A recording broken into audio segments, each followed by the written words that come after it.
evening, wrestling fans, and welcome to the Wrestle Talk Podcast. For the next 2 hours, we will bring you the latest pro wrestling news, in-depth analysis of all your favorite promotions from across the globe, and much, much more. We will also bring you exclusive interviews with the greatest professional wrestling personalities on the local, national, and international levels. If you want to follow the Wrestle Talk Podcast, check us out online at www.wrestletalkpodcast.com. You can also follow us on Facebook, Twitter, YouTube, and Instagram. And now, it's time for the reigning, defending, undisputed leader in pro wrestling podcast, the Wrestle Talk Podcast.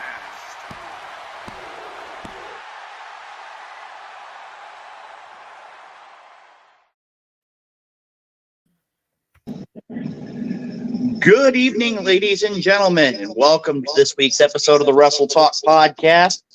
I am, of course, Luke Roberts here on screen. Hopefully, he'll be on screen here momentarily. Like I said, we have a great night of professional wrestling action. And joining me always is the one, the only, the maestro, Jeremy Karp.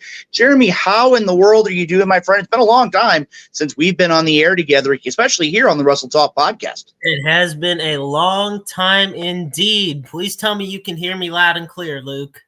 I can hear you loud and clear, and I'm going to tell you right now here, we got a lot of people who are already jumping on here, not only through, of course, the great world of the Wrestle Talk Podcast, but also jumping on through Interstate 70 Sports Media.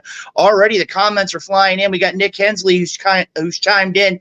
We got Duke City Warriors checking in on us. We got Tyler Cooley checking in with us here tonight as well. Got a lot of great things as a part of the LK Effect. That's right, Logan Knight's going to be here a little bit after 8 p.m. this evening here on the program, talking all things pro wrestling.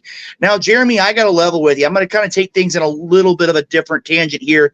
You and I have had many discussions about the world of pro sports, and this is going to be one of those. And again, I know the Wrestle Talk Podcast family got a lot of people all across the country, but you and I are both very avid baseball fans.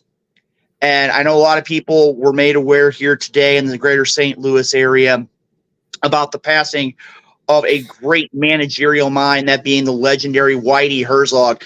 I got to ask you, I know this is Wrestle Talk Podcast. We got a lot of great things coming on, but I would be remiss, being the broadcast journalist that I am, being the native St. Louisan that I am, even though I'm a Cubs fan, I got to admit, Whitey Herzog brought a lot of good times to St. Louis Cardinals baseball. And I got to ask you right now, what are your thoughts about the passing of Whitey Herzog? Well, the first thing I have to say is, for Nick's comment about the Battlehawks, that's something that is to be continued. I know we'll have coverage on that tomorrow night on Roundabout Sports. It's great seeing Herb, Duke City Warriors, AJ, everybody tuning in. Keep on sharing, commenting. Whitey Herzog, second oldest living Hall of Famer, at the time of his passing, 92 years old, lived a very long, fulfilling life, endeared himself to Cardinals fans, never missed an opening day, even last year did not miss opening day. Or I guess I should say a few weeks ago did not miss opening day. But you could tell his health was declining. He was in the suite, and it was definitely a different feel having Whitey at the ballpark as opposed to what it normally was. I think, with Whitey Herzog, I mean, the Cardinals, he had a .530 winning percentage under the Cardinals did while he was managing them. He went to 3 pennants with the Cardinals, or 3 World Series with the Cardinals, winning in 1982. He also managed the Royals from 1975 to 1979. And, was inducted in the Baseball Hall of Fame in 2010. Just a lot of great memories, a beloved figure in St. Louis. I think one of the saddest things to think of, though, is there's a picture I had put on I-70 Sports of from one of the opening days of all the Cardinals Hall of Famers. or all the Cardinals that were in the Baseball Hall of Fame at one point in time. And you had Bob Gibson, Lou Brock, Bruce Sutter, Red Shandy, Stan Musial, Ozzie Smith, and Whitey Herzog. And we're in 2024, and we're now at the point where Ozzie Smith is now the last surviving member of that photo. And, you know, it's a very somber time. We are in mourning here in Cardinal Nation. And, you know, I love the quote that Ozzie Smith said, quote, Whitey told me that with me playing shortstop for the Cardinals, we could win the pennant. He made me feel wanted, which was a feeling I was quickly losing from the Padres. The mere fact Whitey would come all the way out there to talk to us was more than enough to convince me that St. Louis was the place that I wanted to be. It just shows you the type of person he was, and the type of person he'll be remembered for, his personality, his colorful character, and his innovation of Whitey Ball, which was about speed and getting on base, as opposed to what we see in baseball, Luke, these days, of everybody just hitting home runs and swinging for the fences. Well, Jeremy, right now, as you bring up here, and again, I want to thank the media department for getting this taken care of here. Hopefully, we can show this properly here on the screen. As you see right now, right here, we are sharing. This is actually a picture from Whitey Herzog being inducted into the Professional Baseball Hall of Fame. And I mean, again, that's one thing you got to say when it comes down to the world of professional sports, especially professional baseball. You would be remiss if you're talking about St. Louis pro baseball. I mean, again, you talk about the likes of a Lou Brock, a Mike Shannon, a Bruce Sutter. I mean, I could go on and on and on. But Whitey Herzog was one of those that was always held in the highest regards. And again, you hit it right on point. And the idea has a lot of connections to the Kansas City area.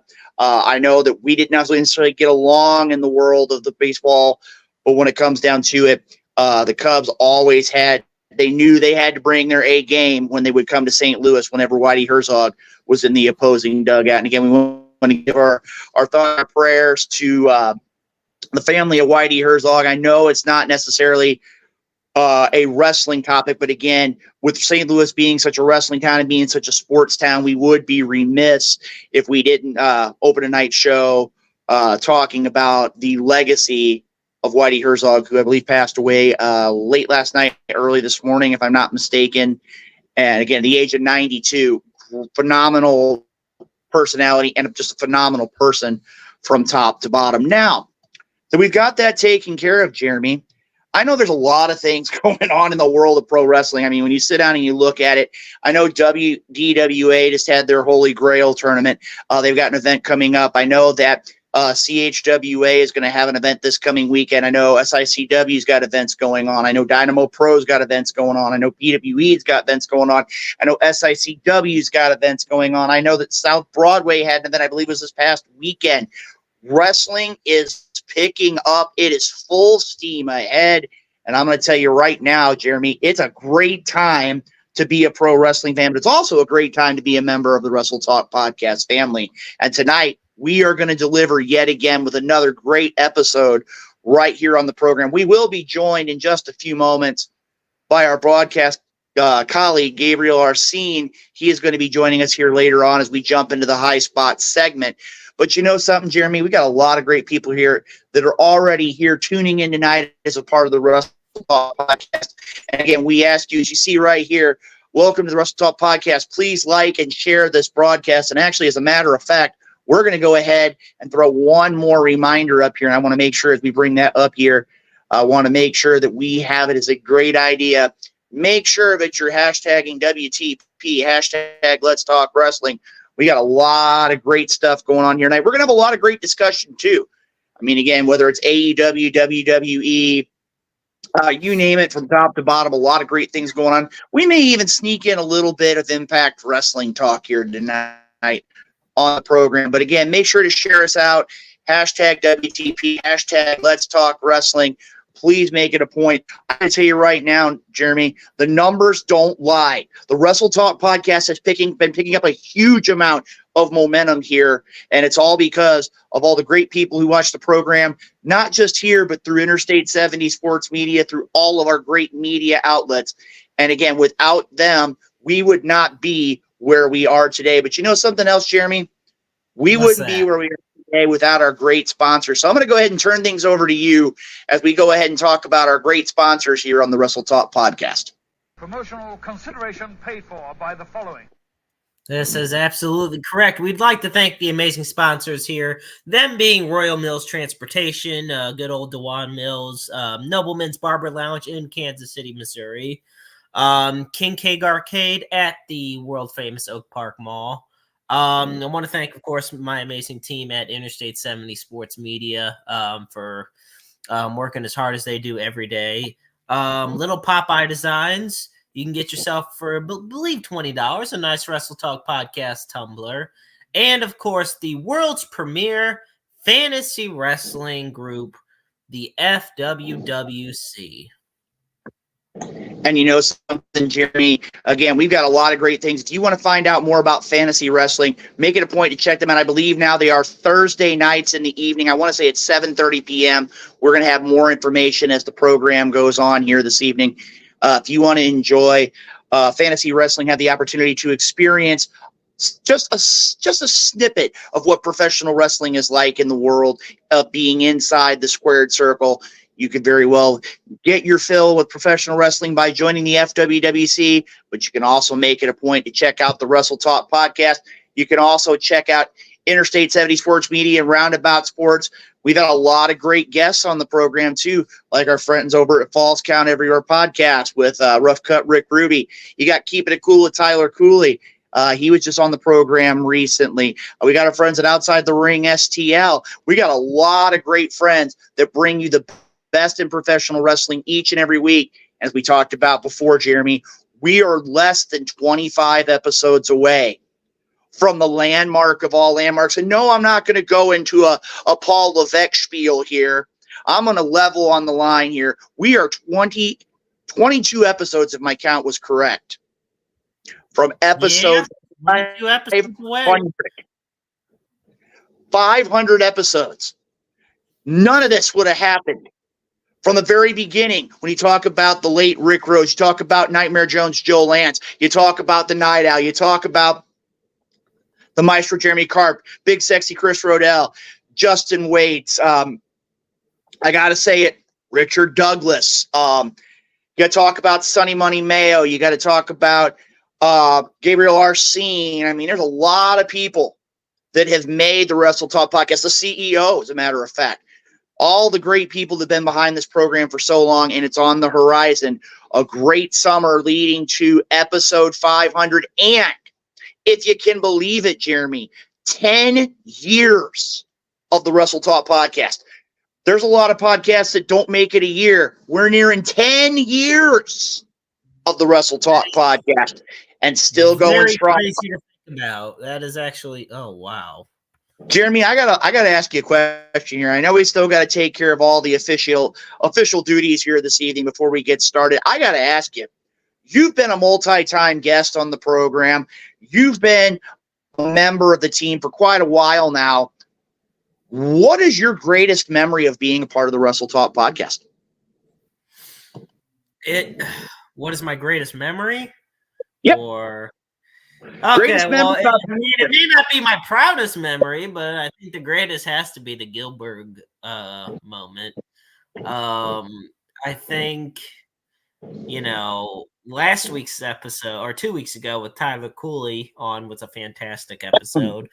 But I do think, I've had the pleasure of interviewing so many amazing guests on the show. I've had the pleasure of I remember when we'd be calling in, I'd be calling in the parking lot or in the living room or something as a guest. And now look at where we're at now. You want to know where we're at right now? Here's where we're at right now. He ain't coming out.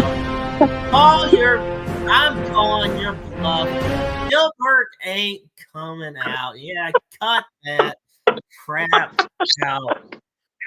Well, Jeremy, I mean, again, that was probably one of my favorite moments of the program. But again, the names, the people who've come on the Wrestle Talk podcast, and you know something, a lot of that, I'm going to say about 98% of that comes from the fans telling us who do they want to see. I mean, we've had interviews on this program that nobody would imagine. I know that you were around at the time when the Wrestle Talk podcast actually got Delirious on the program. Delirious. We got Delirious. Somehow, I don't know how, but we got Delirious on the program. But I mean, again, there's a lot of great interviews here on the Wrestle Talk podcast as we're talking about things right now here as we see what's going on here. And again, got a lot of great things here. Make it a point to share us out here. But you know something, Jeremy? We have to take care of something. Before we get going, I know people want to hear about the high spots. They want to know what's up. I mean, again, I'm repping my NWO. And again, just to give you a heads up, too, if you haven't got a chance, go check out A&E. Check out the Wrestling Treasures. This week was talking about WCW. And to hear about, I mean, they were talking about Scott Hall and Kevin Nash. They were talking about the NWO. And seeing how wrestlers who've been in the business for a long time, I mean, I remember Lita was almost in tears when you're talking about the legacy of Scott Hall. I mean, you have a lot of those types of things going on. Make it a point. Check them out on A&E. Again, a great program, just like Big Little Brawlers, which you can catch on. You can catch through all of your great social media outlets as well as Discovery, and I believe Max Plus. You can catch those on demand as well. But as I said before, let's go ahead to get things ready to go. As we do each and every week, what we ask you to do is we ask you to go ahead and please remove your caps, place your hand over your heart, and pay homage to the greatest country in the world. And I'm going to go ahead and let the music speak. Hold on. I'm going to let the music speak for itself.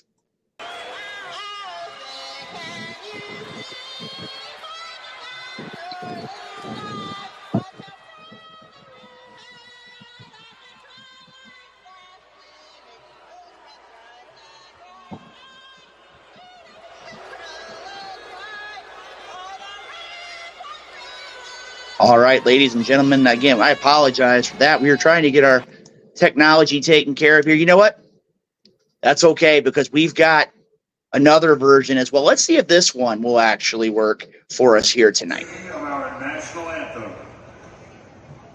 Oh, say, can you see by the dawn's early light what so proudly we hailed at the twilight's last gleaming, whose broad stripes and bright stars through the perilous fight for the ramparts we watched were so gallantly streaming, and the rockets' red glare, the bombs bursting in air, gave proof through the night that our flag was still there.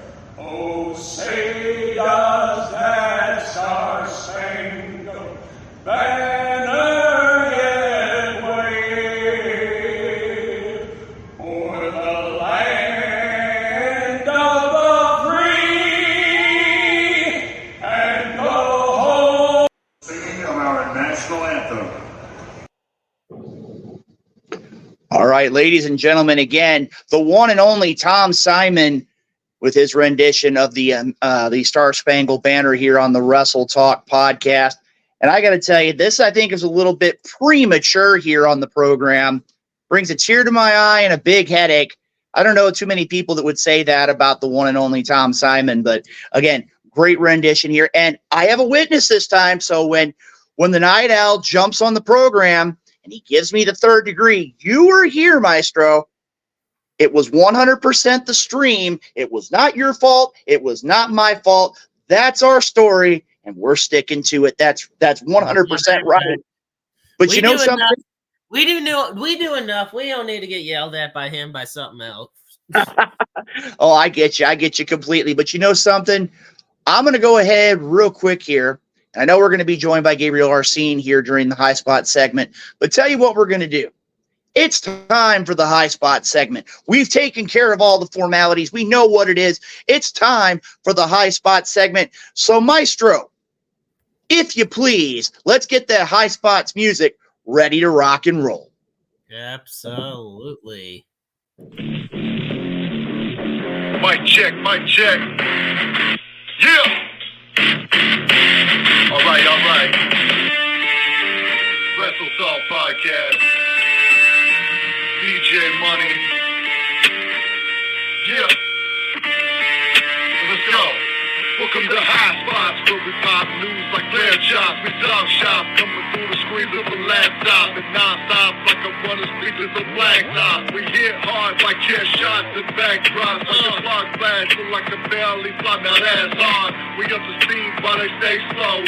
Wrestle Talk Podcast, now they know. We about to start the show.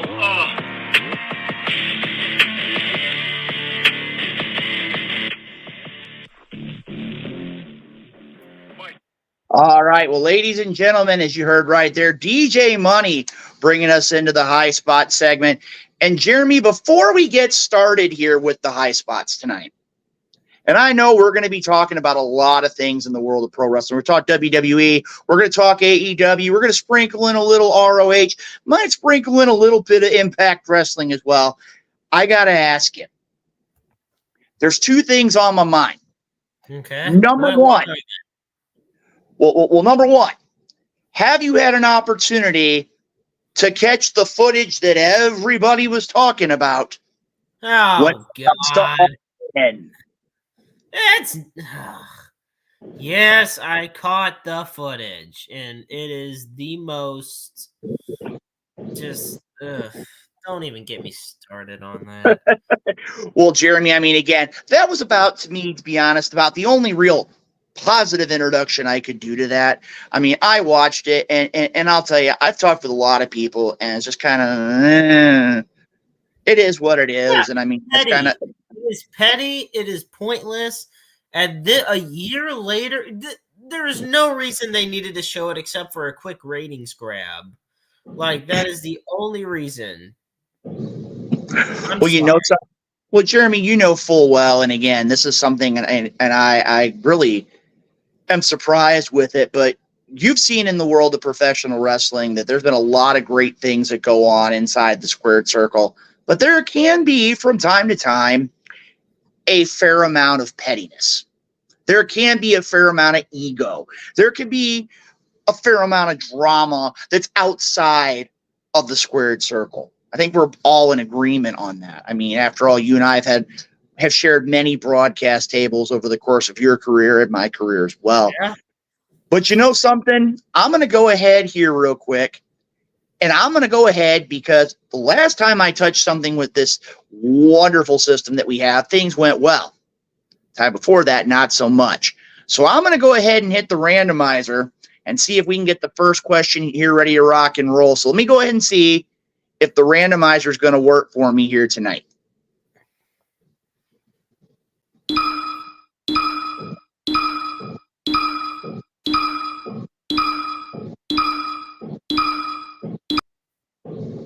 All right, our first question of the evening, brought to us by the Wrestle Talk Podcast Randomizer. And let's see what it's going to bring up for us here tonight. And oh no, Jeremy. What? I'm sorry, my friend. How do you interpret the results of our recent, and again, for those of you who haven't had a chance, make it a point to head over to the Wrestle Talk Podcast Twitter account, because if you go over there, you're going to see this right here. Yeah. How are you feeling about AEW following them releasing the footage? And first of all, I'm going to tell you right now, when you look at this particular footage, Jeremy, I'm going to level with you. It's real simple. Why? I'm going to tell you right now, I get the reasoning behind it. I really do. But can I have that 5 minutes of my prime wrestling time on a Wednesday night back? It was a waste. It was a complete and utter waste of time. I didn't think it amazes me how much it annoys me. It doesn't like infuriate me. It just annoys me because there was, if you went that whole week without showing that, you wouldn't have missed a thing. There was nothing significant about it. If anything, it shows CM Punk was right about everything. Second off, if you've watched that, and it shows what a coward Tony Khan must be if that is what made him fear for his life. He said, quote, what happened backstage made him fear for his life. It was nothing. It was pretty BS, just like the winning result on the poll says. It was a complete utter waste. There's no reason it needed to be shown. I guess the only reason I'm glad it's shown is so it can get over with and rip the Band-Aid off, if you will. But quite frankly, what an utter joke all of that is. So that's all I got for that. Well, Jeremy, I'm going to tell you right now, you and I have talked about this. But when I sit down and I look at it, I got to say right now that one of our broadcast colleagues would definitely have this to say. Very impressive. Very, very impressive. I think right now you were right on point on that one. And I will tell you this. I've always been a man of my word. I always tell people exactly what it is when it comes to the world of professional wrestling. And I'm going to say flat out, Jeremy, I think you and I are right on the same page here. It's one of those where we've seen a lot worse happen in locker rooms compared to what's here. And this is just, I mean, again, it's just, we're just going to leave that there. Tell you what, let's go ahead and move on here. We're going to go ahead and I'm going to hit that randomizer, and I'm not going to fib you, Jeremy. Hopefully it's going to be a better question than what we just had.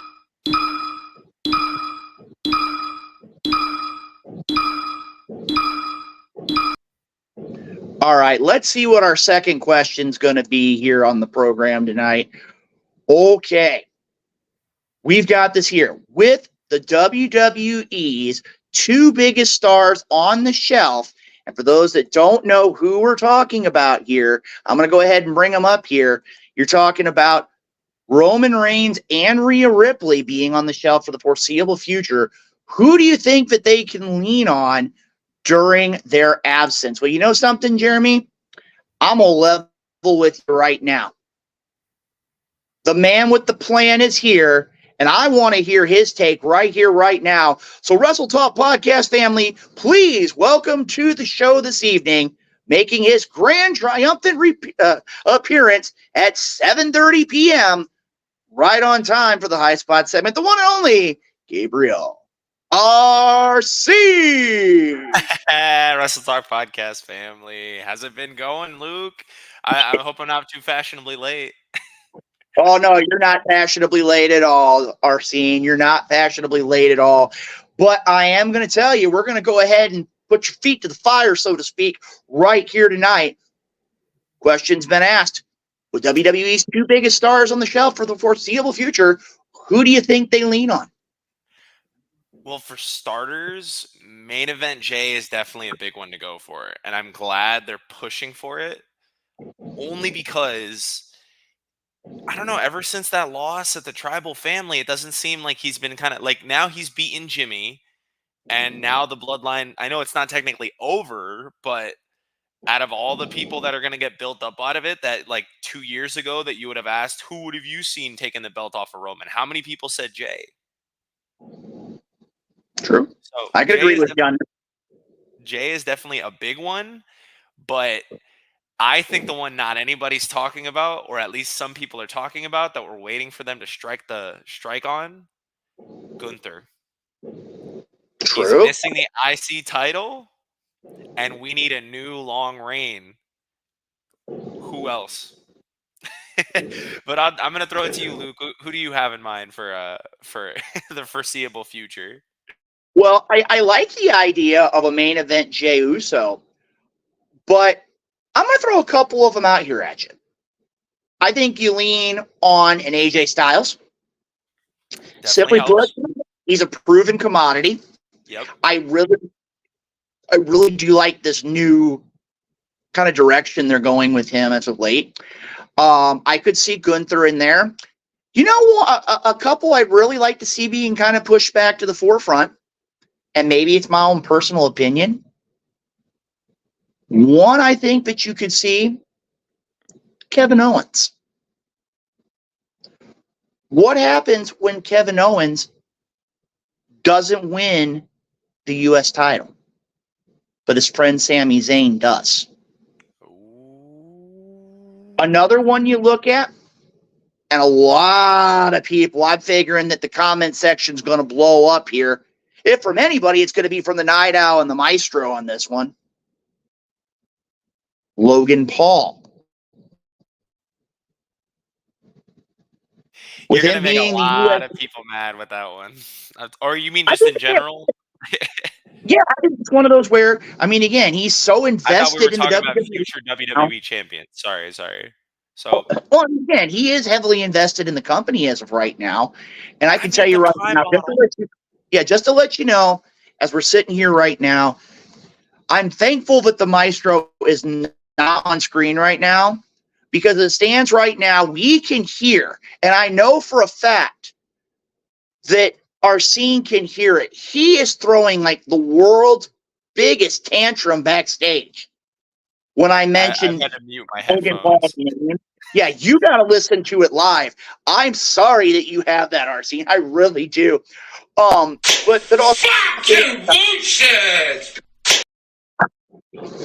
there you go. Now, the other thing I look at, and this is one that's going to surprise a lot of people. Chad Gable.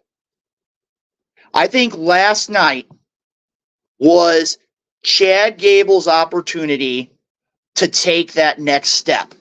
And he didn't just take a jump. He flat-footed up to the next level last night. And again, I know a lot of people were mocking it, but Sami Zayn is trying to hug his wife. And he's able to slide in, hook the waistlock, and boom! And just about put Sami Zayn on his head. I'm so glad you mentioned him, because I've been calling this for a while now, and I'm so glad we get this, because this dude has been an Olympian for so long, and then seeing him with the whole shoosh thing, it's like it was screaming mid-90s Kurt Angle. You know, that was when Kurt Angle was still a goofball. You know, he did all the crazy stuff with Edge. He was still kind of like persnickety, had the cowboy hat in the Invasion. But then when Angle got serious is when he became a threat, and he started really playing his role as a heel. So now that we've seen a vicious, more like impactful, more I guess what would you say? I mean, heelish, obviously, but like a more effective Chad Gable. Now we're going to see the fruits of his labor turn into something even bigger, to the point that I think we're going to reach Perk Angle levels of angleness. And if that doesn't paint a picture of what's in store for Chad Gable's future, I don't know what will. Skywalker. But well, I know that you weren't necessarily on the program a few minutes ago, but I think you have officially created a new word for the wrestling encyclopedia. And I'm going to tell you right now, we talked about this with the Maestro a bit ago. And you talk about the idea of when The Rock was able to have SmackDown added to the dictionary. You have the idea of awesomeness between Edge and The Miz. But I'm going to tell you right now, and I know we've already had one talk about this here this evening, but I think it bears merit again.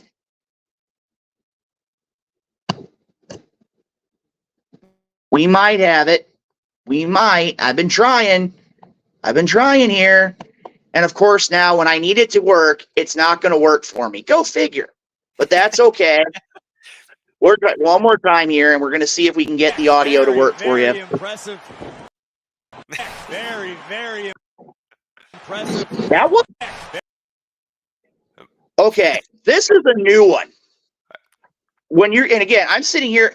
I had the 15-minute crash course in how to run the production boards. And I'm going to tell you right now, as it stands, I click on something completely different, and now we're getting something completely different than what's there. I'm going to go, but you know what? When it comes down to it, hopefully this one's right. I'm hoping. Not a dime. I'm done. I'm not touching anything else in the production equipment. I am done. I can't put anything else together. It's not working for me. It's just not going.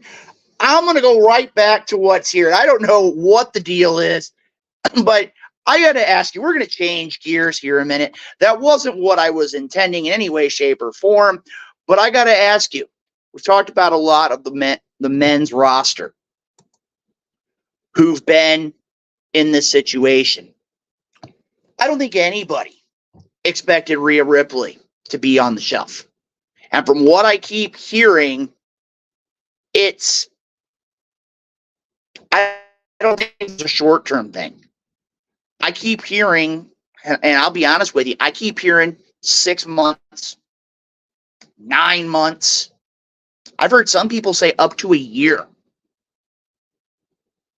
I got to ask you, Arsene, who steps up and who do they lean on when it comes to the women's division? Because, I mean, I know we've got Rhea Ripley who's on the shelf.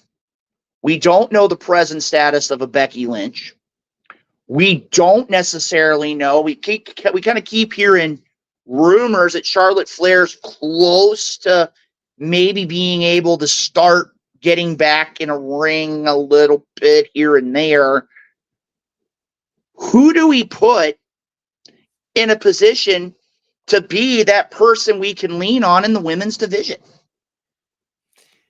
You know, I'm so glad you asked me, Luke, because I've really been stirring about this only because it feels like the universe is giving Triple H an opportunity to right some wrongs for some of the women on this roster who may have the validation, but not necessarily the believability.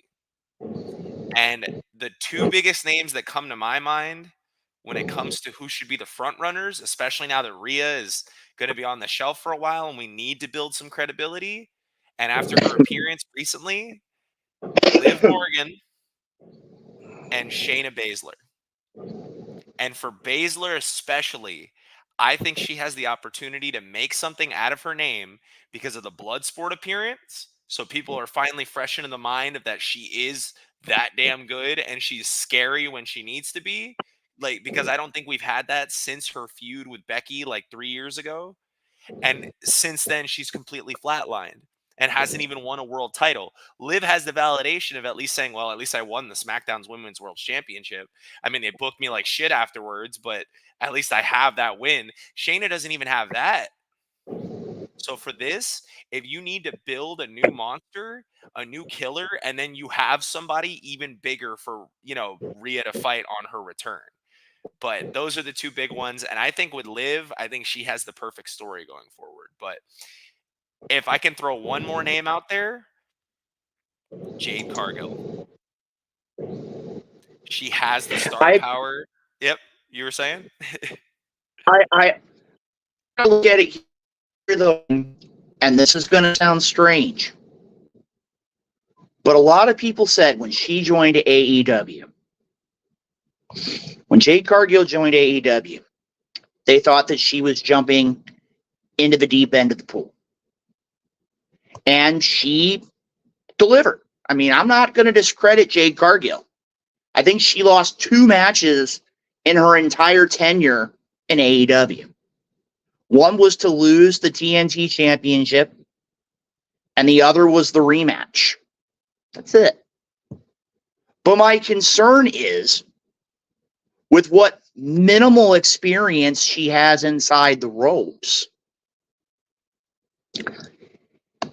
Is she ready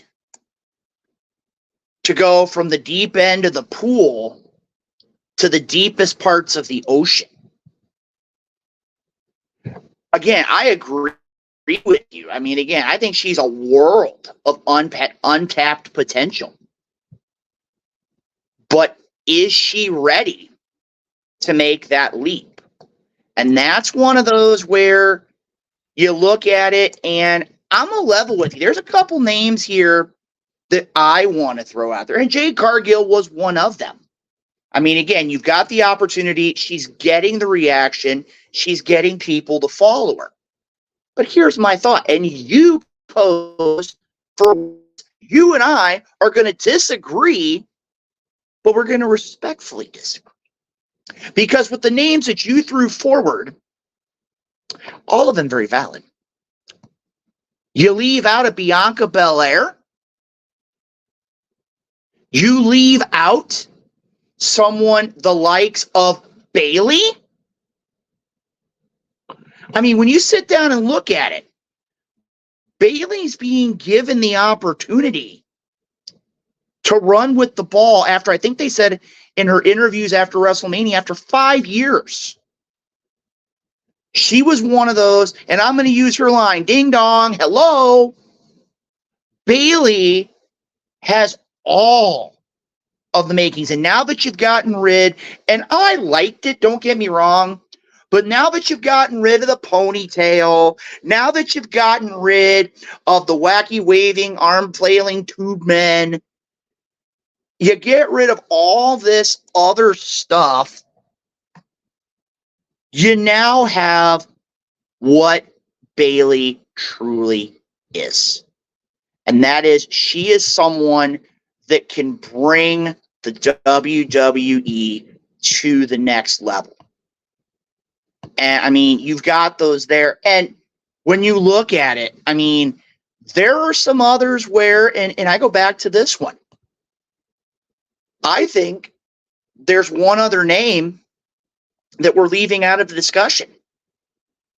And you're going to be shocked by this. I know the Maestro's going to be shocked.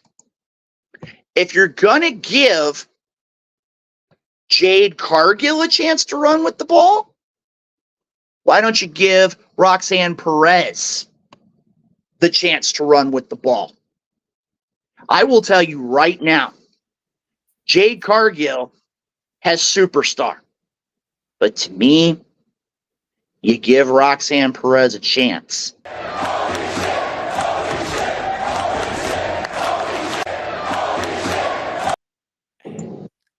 You know, I just wanted to add, if you're gonna get Roxanne Perez for that, I'll meet you in the middle if you throw in Tiffany Stratton as Money in the Bank winner. But that's just me. Nobody's ready for Tiffy time. I'm sorry. Like, I can't stress this. She hasn't hit anything major yet. You give her that briefcase with her attitude, telling you people are gonna hate her, and it's like peak heel personality. But I'm glad you mentioned Bayley, because talk about lastability. Think about, like, in terms of her appeal in the Four Horsewomen, where she, ranks among them. And she's the one who's still here after everything. So now I think it'd not only be the best decision to have her as the front runner, I think they'd be stupid if they didn't, because she has the belt and she has the spot now. And if not her, who else? Charlotte's not there. Becky's not there. Sasha ain't even in the damn company. Oh, you know something though? And I'm going to throw a couple more names at you. Oh boy. And these are names. Well, no, I'm just looking through. And again, of being where we are in the Wrestle Talk podcast family, we know what's here. We know what's up. Look at some of the names that we haven't necessarily brought to the table yet. And I throw some of these at you. Okay? And these are names that we're not deliberately pushing to the side. From the very beginning, Asuka pushed to the side here to a certain degree. I mean, Alexa still tag Bliss. team. Yep, that's another. Even Nia Jax, former women's Carmella. champion, Carmella. I forgot she was on the roster. Well, I mean, again, she was really starting to hit her stride again right before she had to take time off. Another one I think that we're scratching the surface on, unfortunately, is Io Sky. Not only Io Sky, but I think when you look at all three remaining members of Damage Control, Kairi Sane. I think you're missing all. I think you're missing something there with all three of them. You mentioned Liv Morgan. Another one that's here, if you look at the actual day-to-day roster, Lyra Valkyria. It's another one that has a definite unique perception. One that we know consistently has delivered, Natalya. One that's going to stun a lot of people that gets left off of the radar, and you haven't brought it up. I'm not going to fib. I didn't bring it up. And I totally drew a blank here. That's not a good thing, my friend. I totally love it. Got him! Got him! I'm suggesting Nikki Cross because she has plenty of talent and I've still got one more up my sleeve that we've kind of left out of the picture here. Piper Niven. Oh, dude. Shots fired! Shots fired! Absolutely. No, what a choice, though. As we look at right here, there are so many strong, capable women. And I go back to something you said earlier on. When it comes down to it, being given that opportunity, Triple H is trying to take care of what needs to be done, to give it a fair say.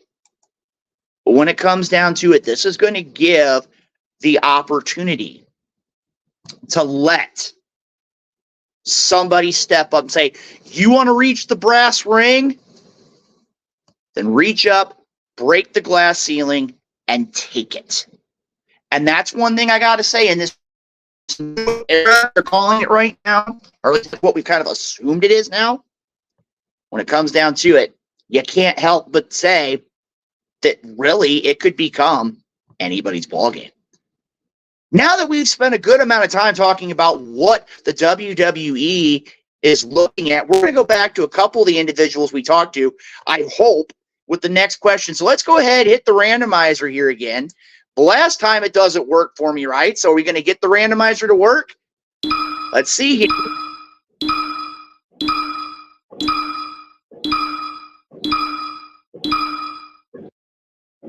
All right. Different avenue, but that's okay. Last night on Raw, the brand new World Tag Team Championships were presented to Awesome Truth. What are your thoughts on the new belt design? Martine, I don't want to take away from your thunder here, but you made a comment in our last discussion, which I usually can kind of bite my tongue. But something that you said, or something that someone else had said, you brought to the table, just about made me lose it. I know what you're talking about, so go ahead and share it with the family. You said it, bring it up. Okay. So I don't know if we have a photo for this or not, but in the Hold Wrestle on. Talk podcast. Let me go back. Again, hopefully the technology will cooperate for us. Aha! We do. There we go. Okay. So we had just shared this in the Wrestle Talk podcast group chat, and John Haas, he had commented, I have seen where people are calling the new tag titles the pizza titles. And I took the liberty, me being my fun-loving self, to comment, I'll take pizza over fruit roll-ups.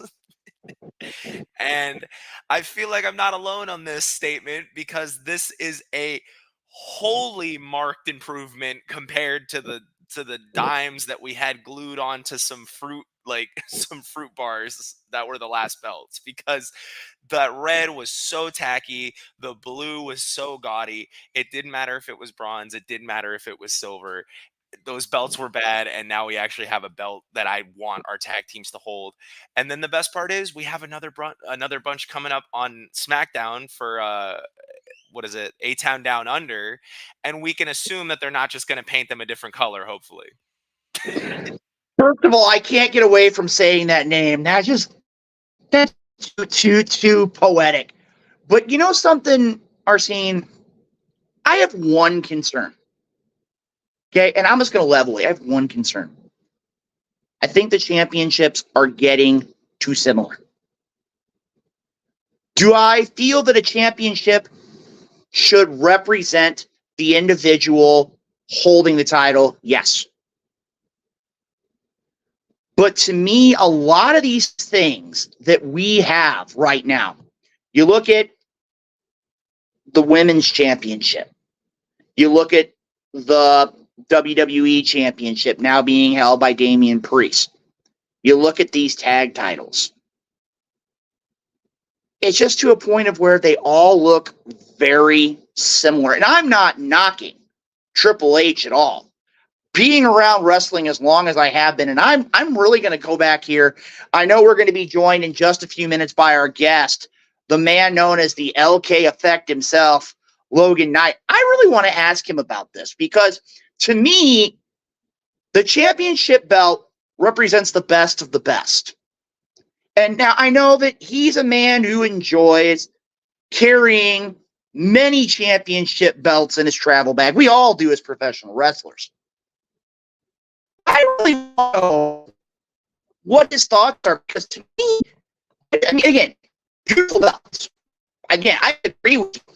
Marked improvement. When it comes to it, is it too similar? And it's going to be hard to tell who's holding what. That's about my concern. I mean, and the thing is, you're hitting the nail on the head, because the initial issue is the gimmick. And that is because ever since they changed the WWE Championship, they made it to where the side plates exchange. And so I feel like that was their excuse for redoing every single belt as time went on.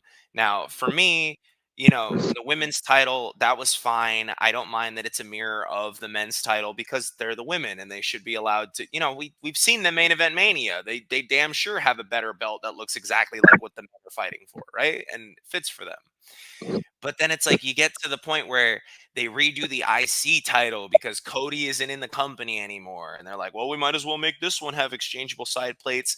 And then because of that mentality, they did it for the US title. And then it's like it just slowly started to spiral. And now we're all the way up down to the tag team titles. And as much as I'm excited for the new Speed Championship that's coming out, I feel like you're hitting the nail on the head when you say this, Skywalker, that maybe this one's going to be a little too similar to things we've already seen before. And I will take the design. I'm not complaining about it, but I'm just going to say for the record, in your last 2.5 minutes, the Speed Championship has changed hands 4 times.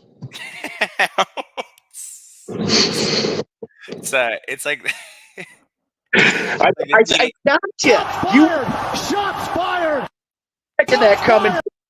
I know you weren't expecting that coming from me, but it's true. When it comes down to it, again, I like the concept, and that's another discussion for another time. But speaking of which, as we're here, we've got a lot of things here. I know we've got some more questions here. Can we go ahead and get another High Spots question up here? Can we get the randomizer, please?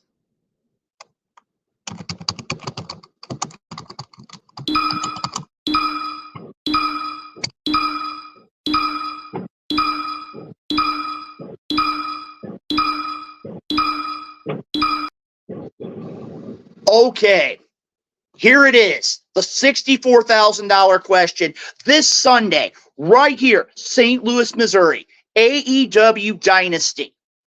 What match are you most looking forward to and why? And I'm going to tell you right now, Maestro, I know you're floating around somewhere. You're still mad at me for my comments earlier on. You're throwing your temper tantrum.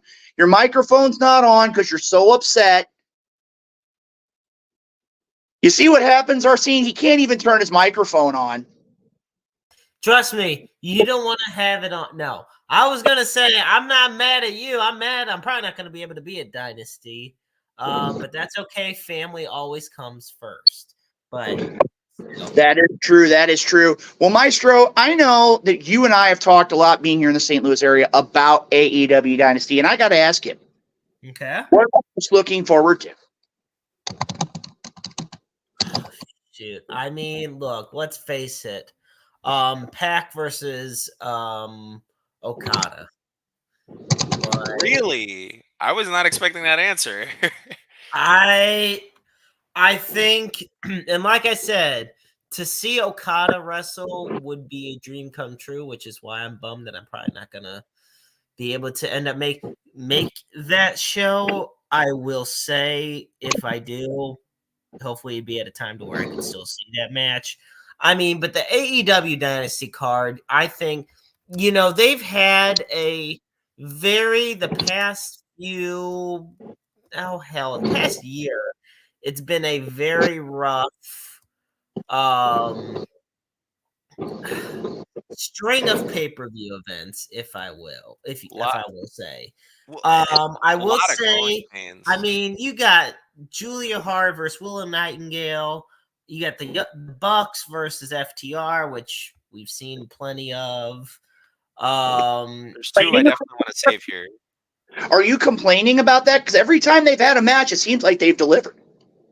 Yeah, but I just don't like the Young Bucks. I don't like them. I'm sorry. I don't. Hold up. You can't mock Matthew and Nicholas. They simply put, and I'm going to have to say this right now, and I think I can speak for Logan Knight on this one. When it comes down to it, Jeremy, I'm just going to level with you. You're not one to admit it.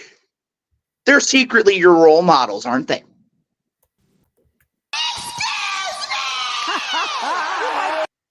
We're trying to keep.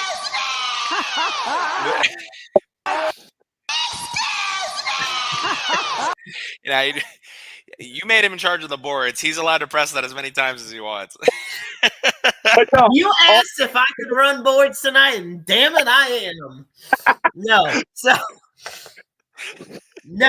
I am not a fan. Do I think they're talented? Yes. They are nowhere near my role models, I'll tell you that. I am. Here's another one I'm excited for. I got one more I'm excited for. Will Ospreay versus Bryan Danielson. I just wanted to mention that the only role model that Jeremy has to worry about is Gilbert.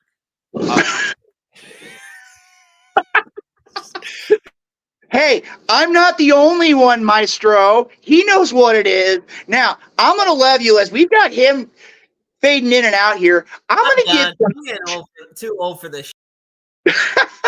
Well, I'm going to throw one out here that I think we really haven't touched on. I think right now, to me, I would look at a couple matches here. And I want to go to a couple of them we haven't talked about. Number one, we haven't talked about the women's matches. You have Julia Hart versus Willow Nightingale for the TBS Championship. And I'm going to tell you right now, to me, I think, and call it what it is, I think this will be Willow Nightingale's night. I just have a feeling she's due. Another match that we leave out of our discussion is Timeless Tony Storm versus Thunder Rosa. And I know I'll get a whole bunch of back for this one, but I'm going to tell. If I had to guess, my biggest pick for this definitely has to go to. Are we good? I just wanted to make sure. I'm good. My way. Obviously, right. Luke is not, but that's age catching up to him. This Now you're allowed to give him back what he had you on the show with. Exactly. So, well, let's just Got him! let's continue with where he was at. So we were on Willow Nightingale versus Julia Hart, and we were at Exactly. Timeless Tony Storm versus Thunder Rosa. By the sounds of it, I think Luke thinks that Thunder Rosa might be winning the championship off of Timeless Tony Storm. No. You don't speak for me. I speak for me. And I'm going to tell you right now, I'm calling it right now. Tony Storm finally silences the critics, shows why she's timeless, and she defeats Thunder Rosa, ending this interim stuff that's been there for like 9 years. I know the company's only been around for 5, but when it comes down to it, she's going to end the issue of the interim championship, and she's going to take care of it. Now, I would be remiss, 2 men's matches. One match I think is not going to get, it's going to be a sleeper match, but I think it's because they haven't given them enough time to really elaborate on it. Roderick Strong, Kyle O'Reilly. 2 phenomenal competitors. I think we need to see more of that. I really do. I don't think that having 10 days is enough. Exactly. And it seems, I agree with you that I think it'll be a sleeper in the sense that it'll surprise people, but is that a good thing for the 2 men involved? Especially because I love both of these men and they have plenty of history and we know they can go. And so why doesn't it feel as big as it should?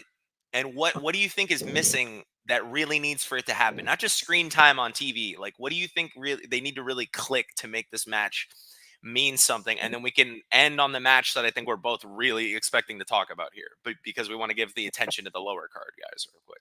Well, I'm going to tell you right now, I think it's one of those where if you even give these guys a couple more weeks, I genuinely think that this match has enough to, and you're going to find that very simple. I think this has the potential of stealing the show. And that's saying something knowing you've gotten Bryan Danielson and Will Ospreay on the card. I think these 2 men can deliver. But when it comes down to it, because of the fact that they're really building the idea of Ospreay Danielson, another match that gets lost is your AEW World Championship match. And I'm just going to say it this way. I love Samoa Joe. I've had the opportunity to be in the ring with him as an official. I'll tell you right now, one of the funniest things I've ever experienced in the world of professional wrestling. I won't go into discussion about it because it's not necessarily meant for the family. That'll be for another episode. But I'm going to tell you right now. Whose house? Swerve's house. Whose house? Swerve's house. Sunday night, whose house? Joe's house. Ooh. Samoa Joe walks out of Dynasty, still the AEW World Champion. You know, it's at points like these in the podcast where, you know, we have to agree to disagree, Luke, because you said the mantra yourself, but you got clipped right at the end there because AEW Dynasty, whose house? Swerve's house, because Swerve Strickland, according to Gabriel Arsene, is going to be walking away the new AEW Heavyweight Championship. But I respect you thinking otherwise.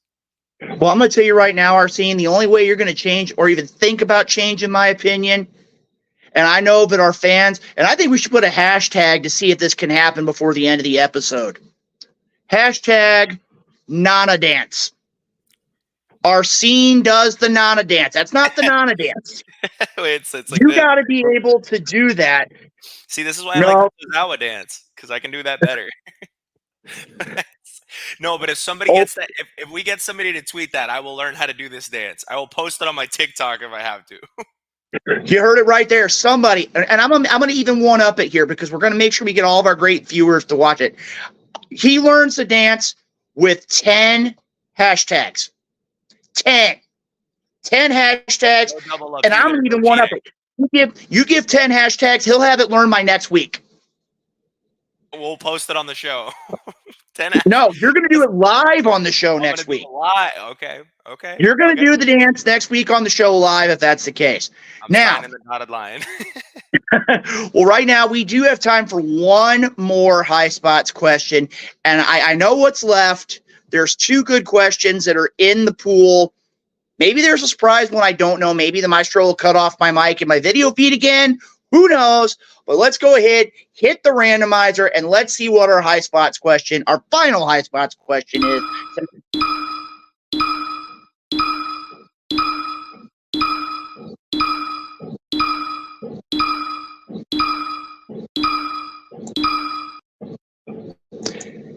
And you know what? This is not what I was expecting. So I'm a level with you right now. I don't think this is going to take the time we got allotted before we see Big Daddy P. And I know for a fact that our guest, Logan Knight, would not approve of this being the last question of the high spot segment. So I'm just going to level. According to several media sources, the Motor City Machine Guns will soon be headed to AEW. Are they a good fit? 2 words, no way. I think they're much more suited for a Japanese style. Maybe they have an opportunity to go to AAA. Maybe they go down to Puerto Rico and wrestle. But to me, I think right now the Motor City Machine Guns in AEW is not the right fit. Arsene? I have to disagree again, Luke. I mean, I don't mean to keep being at ends with you tonight for the show, but as of right now, I know that they have plenty of tag talent, but I also don't think they have enough names that'll get them attention here.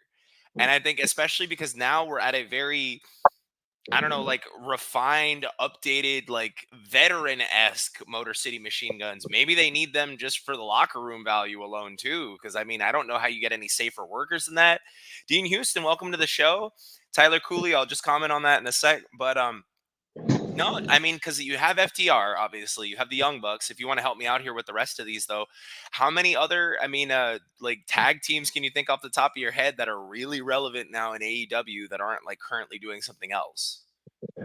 Okay, I'm going to stop you right there, Arsene. What are you going to do? Are you going to go back to the days of the Rock and Roll Express? Maybe you're going to pull the fabulous ones out? You know I would if Maybe I could. You're going to go back to all these teams. What comes down to it here, Arsene, I get where you're coming from, but the pool is so deep and they are so talented. Why put them at a low level? Let them excel to where they are. That's my point. And we can agree to disagree, but I'm going to tell you right now, and I'm a level with you. We're not going to turn the randomizer on because I know there's one question left in here, and I'm going to throw it up here right now. Using the world famous Wrestle Talk Podcast Super Kick Meter, how would you rate Tama Tonga's debut on SmackDown? Arsene, you and I have had countless discussions about the Gorillas of Destiny and what they're going to do when they finally get their chance to be on a platform outside of New Japan Pro Wrestling. I'm going to go with you right now. 1 to 5. What's your thought? See, I was commenting on this in the group chat, and there's a lot of tribalism that people were complaining about AEW, that everybody was like, oh, who even is Okada? I've never heard of a New Japan in my life. Herple derple derple do, right? Like nobody wants to actually put the history and the effort into researching somebody when it's for their other company. But then WWE rolls out and just drops Tama Tonga in the middle of the ring. And everybody's like, you've never heard of Tama Tonga? What are you even talking about? And the only reason I'm giving it this rating is because of that. Is because at the end of the day, you can't state the fact that they pulled an AEW. They thought the name value was alone. And while, yes, I do think Tama Tonga is worth that much, I think he could have had a bigger splash if they actually made the effort for the casual viewing audience. Because for starters, I don't care who I have to hear this from. He's not Samoan. He's Tongan. So being like, oh, he's part of the bloodline. It's like, okay, who's he related to? Nobody in their immediate family. That's who. So, like, it doesn't work from a storyline perspective. And then it really does just kind of expect you to know who it is. And it's like, he hasn't even been in WWE. Like, at least Solo. It's like Jimmy and Jay, we knew were related to Roman. It's like Solo, we knew was related. He was in NXT. It's like Tama just shows up. And so I'm glad he's here. I thought it's cool that he's aligning with them. And I don't know if you guys have seen my post on Facebook, but we know somebody, a certain individual from MLW who's going to be waiting in the corners, hopefully around these next couple of days. So keep your eyes open, folks. But it's a 3 super kicks for me. I want it to be more, but it's very middling. I wanted something more, and I'm going to give it the 2 extra for that, but it's a 3 for me. In fact, maybe even a 2.5. I don't mean to disrespect Tonga like that, but I mean, what are your thoughts? Well, I'm going to tell you right now. To me, I look at it from a perspective that I feel that there is so much more that could have been done. I agree with you. But when we sit here and we look at things, when it comes to the world of professional wrestling, I think it's a situation where they could have done a lot more with them, but I want to throw this at you. How do you say no? And this is from proven, documented footage.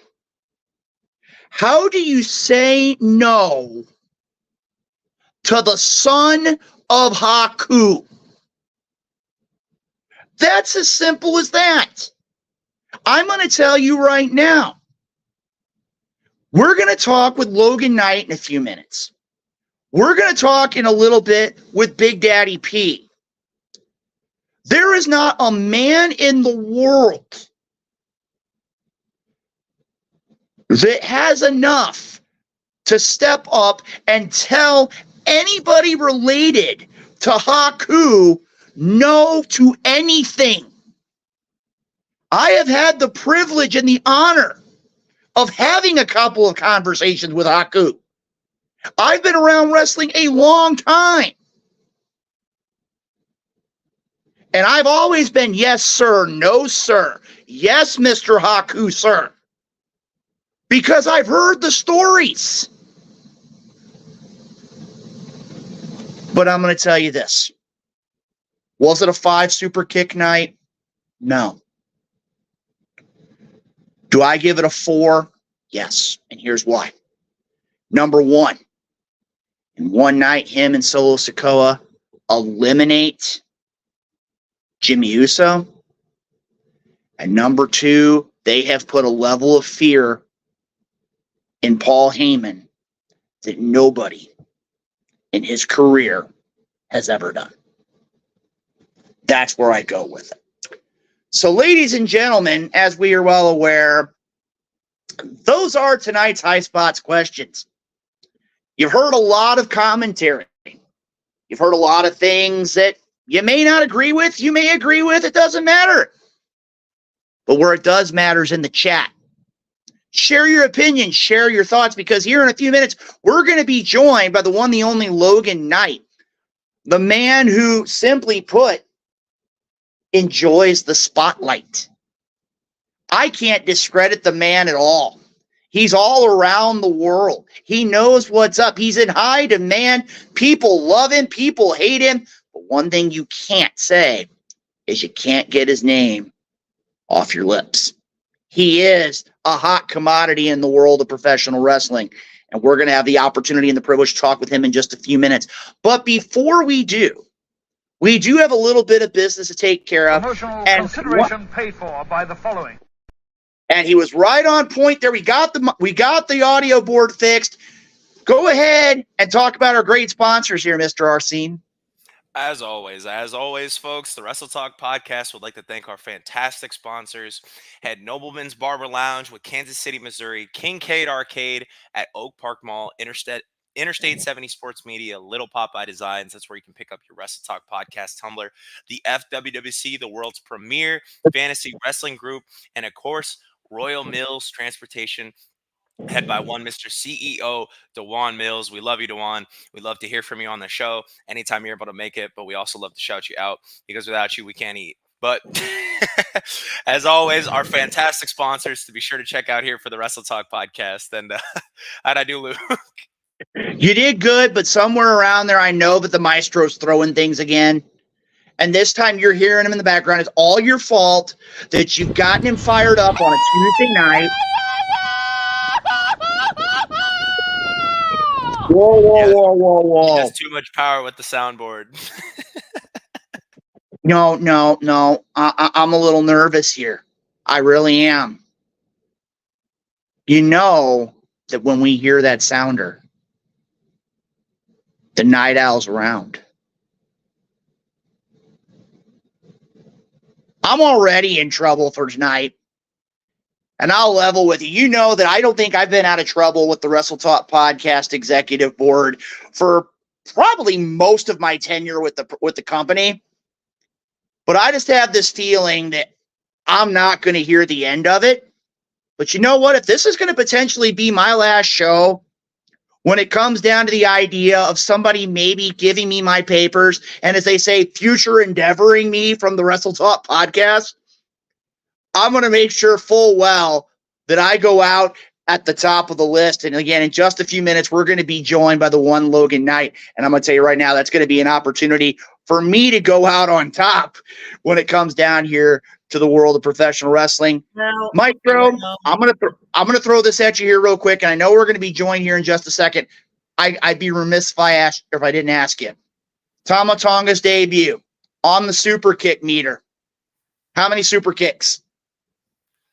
8 super kicks. 8 super kick. Okay, explain yourself. Wait, is it 8 out of 10? How are we doing this super kick? It's 1 through 5. Like 5 stars. 5 super kicks. I don't know. Hell, I've seen too much AEW. So I'm just used to seeing a lot of super kicks. Maestro, I didn't know you were such a Gorillas of Destiny fan, bro. This must be awesome for you. Okay.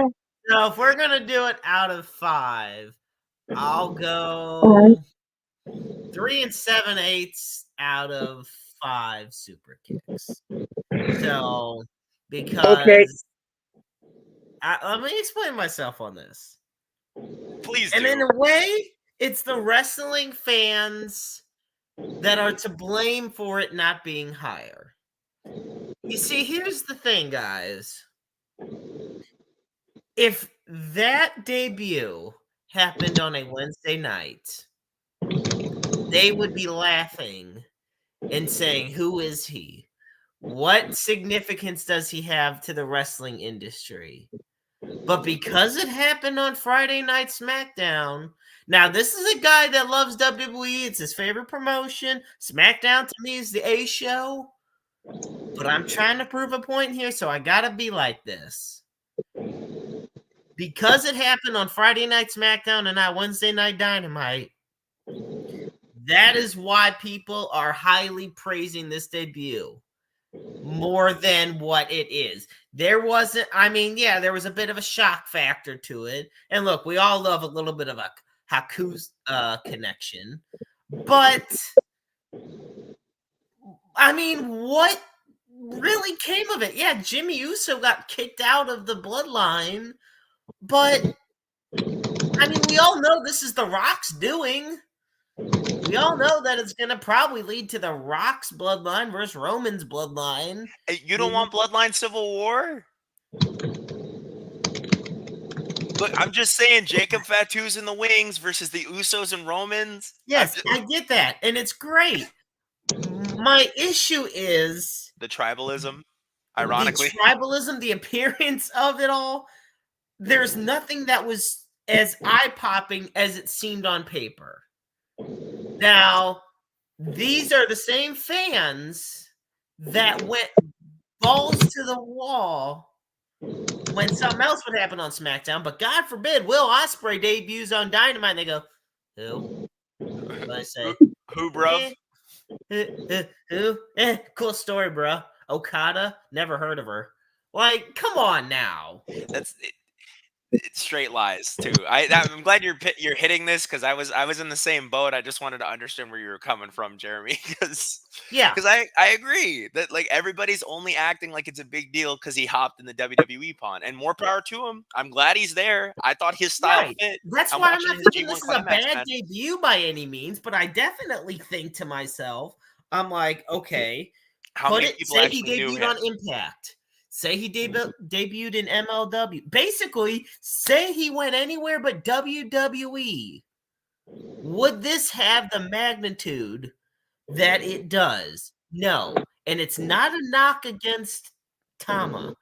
It's wrestling fandom in 2024. It's just the way it is.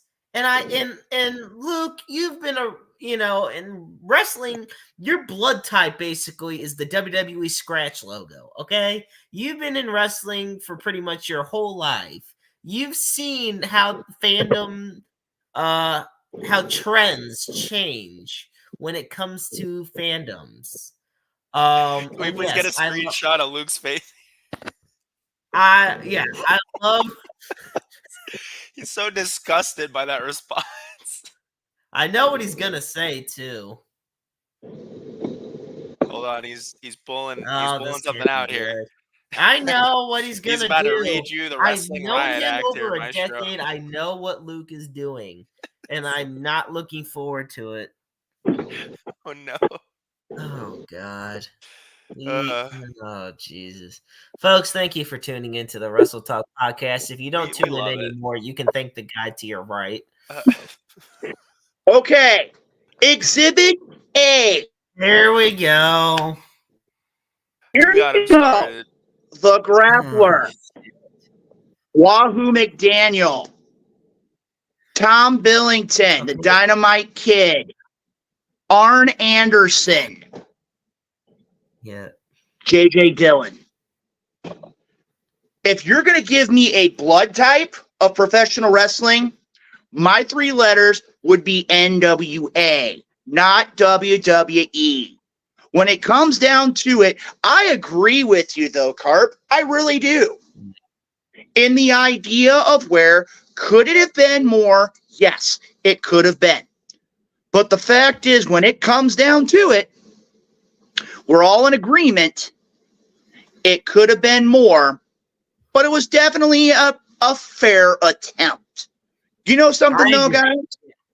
As we're looking at this right now, I'm going to go ahead and say that our next guest is going to be with us for just a few minutes, because I know he's looking forward to our interview with Logan Knight as well, is a man who doesn't give half attempts. He doesn't give 7/8 attempts. He's a man who gives 100% each and every day of his life. Ladies and gentlemen, it is time, just like it is every week, for our snippets of truth. That if we could hit the music for him, ladies and gentlemen, the one, the only, Big Daddy P.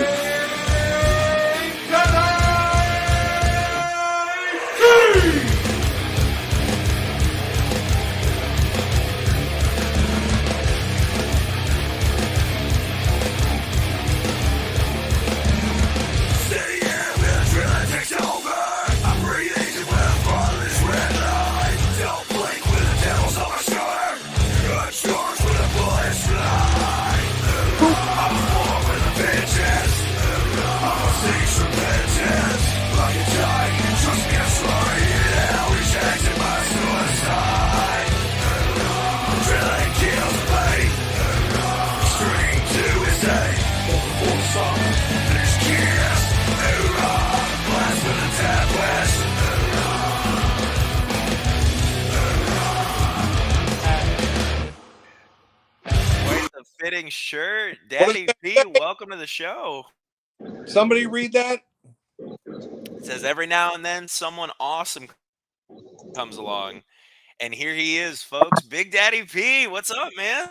What's up, guys? How you doing? I'm not at the desk today. I'm just chilling on the couch because I got a new Xbox 360 game, and I was too lazy to get up and walk over there. So it seems like a bit of an oxymoron, a new Xbox 360 game. Well, you know, I'm kind of old school. You know what I mean? Of course, of course. Hold on, Big Daddy. I'm on level here. I want to hold on. I want to throw this at you, Gabe. Xbox 360 is a video game system that came out before the Xbox One. Yeah, you nerd. It's not my fault they made the name so confusing. Why would they call it one if it's the third console they made? I had a Commodore 64. If you really want to go back, Did you play Space Wars? totally. Matter of fact, did you happen to know everything going on with Israel and all the bombs? It reminded me of Missile Command. Wow.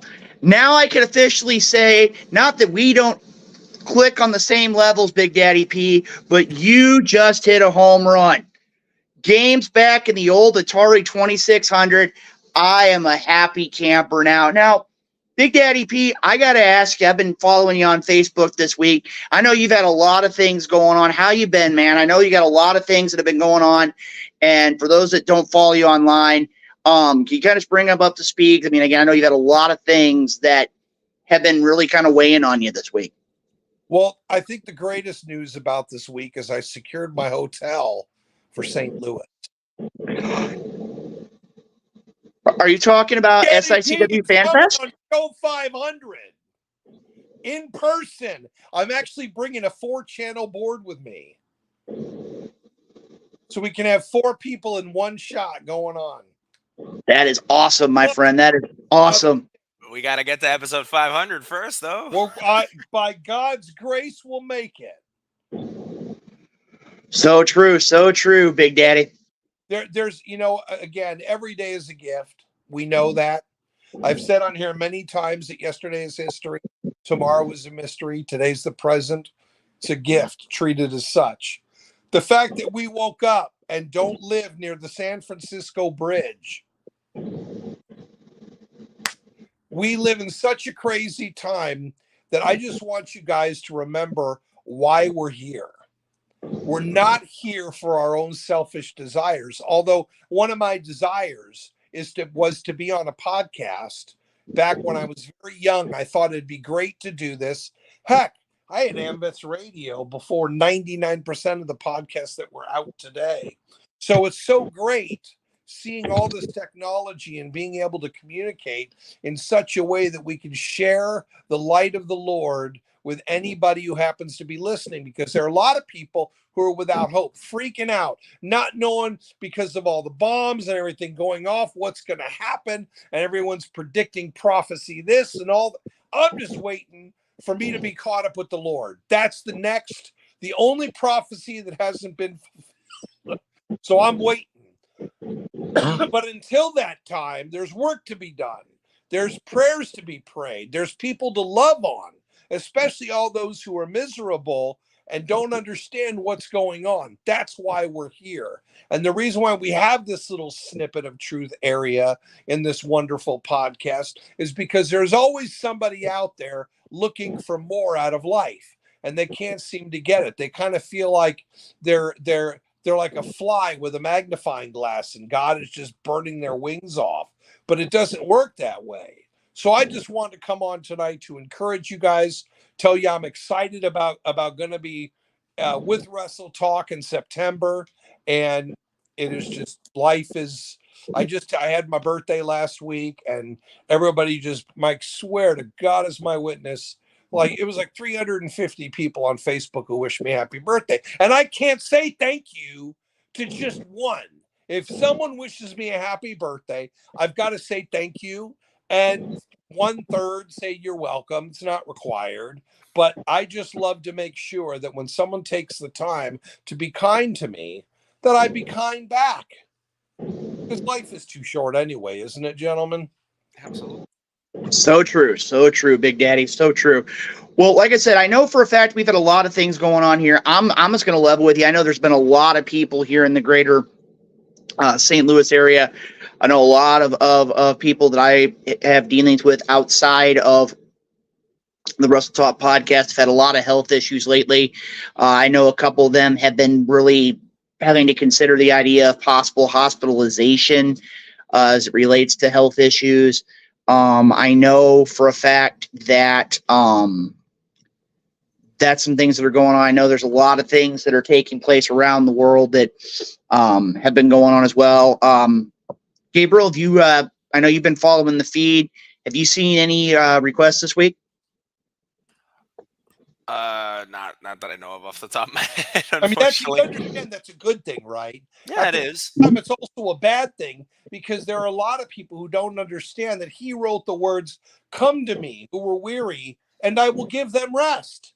There's no cost. There's no charge. You don't have to jump through hoops to be blessed by the Lord. He's waiting right now to hear from you. So if you're having a health issue, if you're having a financial issue, if you're having a relationship issue, or if you're just having a you issue, whatever the situation might be, he is ready and just always ready to answer. I'm telling you, the fact that we have the internet, that we have technology, that we don't have bombs coming into our ceilings, we don't have people coming in stabbing. I mean, it's a really rough time for a lot of people. There was just a shooting in Chicago where a little girl was shot in the head. I mean, it's just a really screwed up world, and there's a lot of haters out there. But the only reason why the Lord would tell us not to worry, the only reason why he would tell us not to worry is because he himself has a plan. And sometimes, it just, my pastor recently taught a message called The Joy in Pain.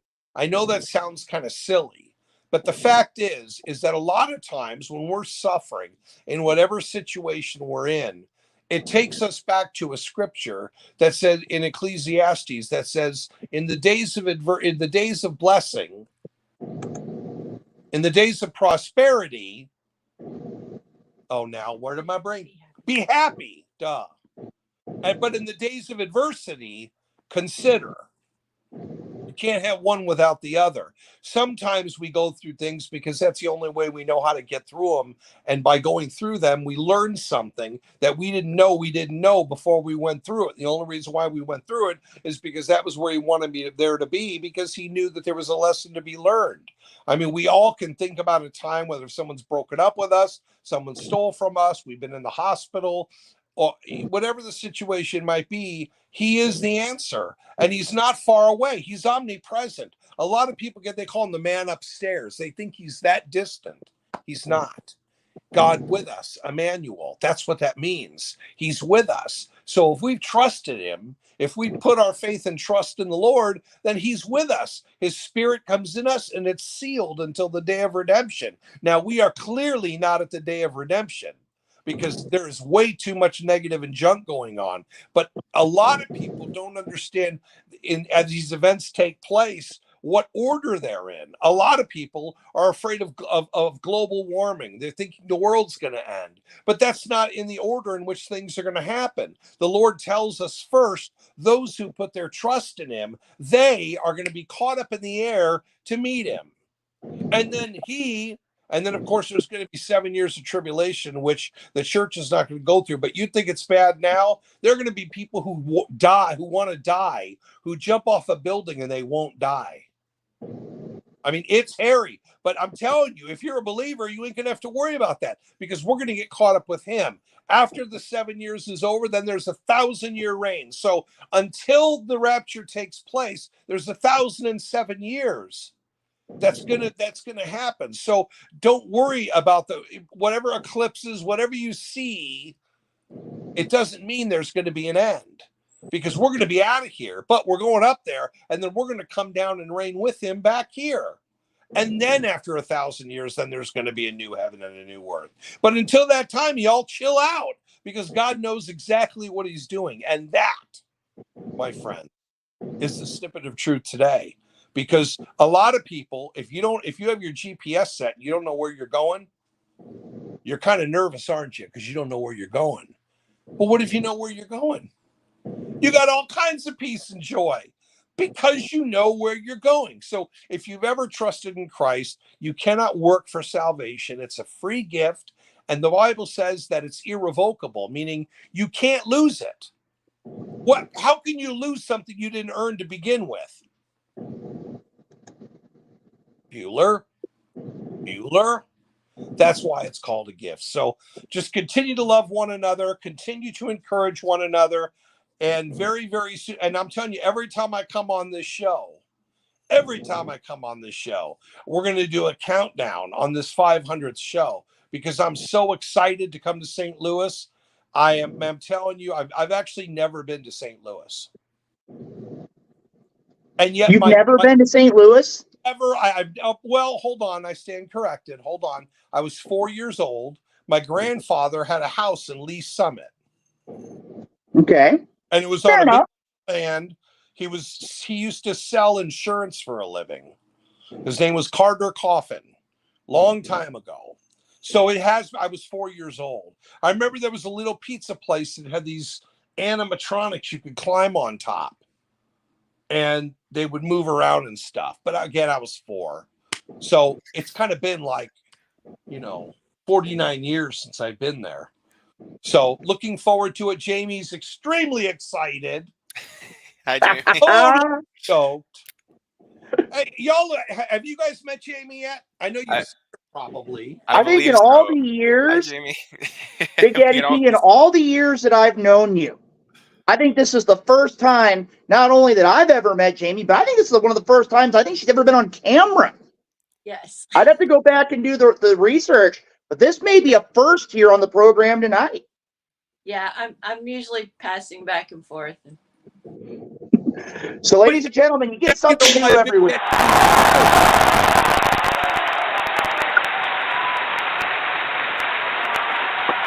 We do it for you.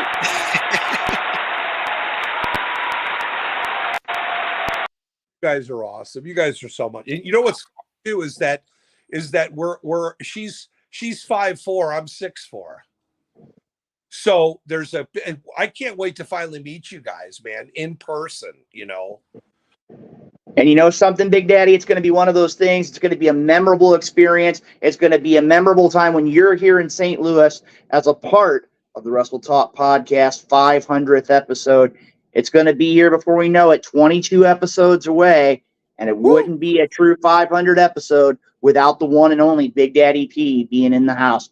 Big Daddy, again, thank you for coming on the program, sharing the words of wisdom each and every week here on the program. And I'm going to tell you right now, my goal, my personal goal between now and 500. Will I get there? I don't know. But my goal is I want to get down to where you're at and vice versa before 500. Can it be done? We're only going to see. But we know one thing is that if we can get people to put those hashtags out, we're going to see our scene dance next week on the program. There you we got to get we got to get those hashtags. Gotta spread the word. I guess I got to start practicing my Nana dance. So with that, Big Daddy P, thank you for coming on the program, my friend. It's always an honor and a privilege. And like I said, we look forward for you to be here right back here next week on the Wrestle Talk Podcast. Always. But let me pray. Father God, That's it, true. Goodness and grace for all that you continue to do. Father, we pray for Israel. Father, we pray for all the surrounding countries. They are right in the middle of all this craziness. And there are innocent people who, Father, we want to pray an extra special protection for them, especially during times like this. We understand the condition of America and what's taking place. We are not stupid to the schemes of our enemy, but we also have to understand that for hundreds and hundreds of years, God was silent to Israel's people. And finally, it is understanding that what we need is to put our focus on the Lord, because, Father, we know that you have got a great plan, but we also know that we got to love each other. And there's so much division, so many denominations. And Father, we know that if we were to count all the churches in the world, there'd only be one. It's yours, and you're building it every day, and the gates of hell will not prevail against it. So we will stand firm. We will trust you no matter what our eyeballs see, no matter what crazy situations take place. You tell us you've already overcome the world, and that is why we should rest. But you also tell us to rejoice and have a superabundance of happiness, because right now it could always be worse. But you've given us breath, you've given us life, you've given us your word, so we are without excuse. We have the filling of the Holy Spirit, and we have your completed word. There's not a time in history, Father, that you've made this available except at this church age time. And we're thankful that you continue to use us. And I thank you for the Wrestle Talk podcast and for the provision to make our way there in 22 weeks. And Father, for anybody that's listening right now who doesn't know you and they've been struggling back and forth and trying to figure out when's the good time to come to you, Father, we know that now is the time to come. We know that your word is refreshing. And the good news is that we can spend eternal life with you, not because of what we do, but because of what you've done already. And by us recognizing what you've done and applying even a mustard seed of faith, very small amount of faith, your family, and we can spend eternity with you.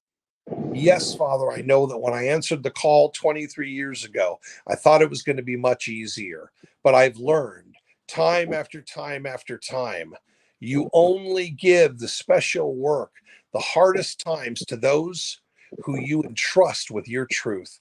And I thank you so much for my brothers and sisters in Christ who are on the show, who continue week in and week out to rest and trust in you. And so we thank you, we love you, and we look forward to the 22 shows away to the show 500. Thank you for Renee and everybody who's made this possible. And we love you. And we have.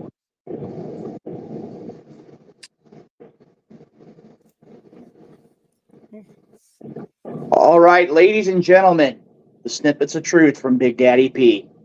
Big Daddy, looking forward to seeing you next week and looking forward as we get ever closer to episode 500. Until next time. Always a pleasure. Take it easy, man. All right. Ladies and gentlemen, the one, the only Big Daddy P on the program now. I'm going to tell you right now, we're going to jump from Big Daddy P.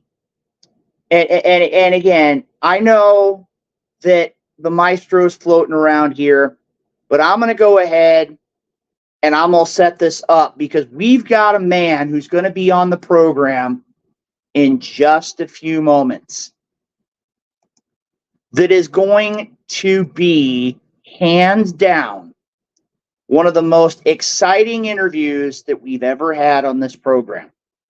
And I want to take a minute here to do this justice, to do this in the right frame of mind.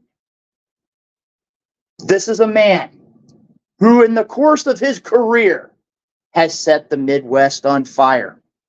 He has competed all across the Midwest. He is well-spoken. He is articulate. He's a man who never meets a microphone that he can't excite a crowd with. A man who is always for the people. But as we said earlier tonight, whether you love him or you hate him, he's a man whose name you will not forget and you cannot get off the tip of your tongue. When you see him in the ring, you know what he is. You know he's for real. And tonight, the Wrestle Talk podcast is proud to present to you a man who deserves his moment in the spotlight. The one, the only Spotlight, Logan Knight.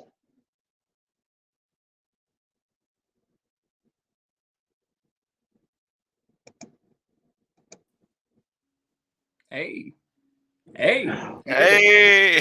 All right.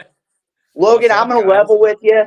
I think it's one of those where earlier on we got our tech department all fired up with Matthew and Nicholas Jackson, but I think it may be one of those where they might have decided that they're not going to give you the appropriate introduction that you deserve.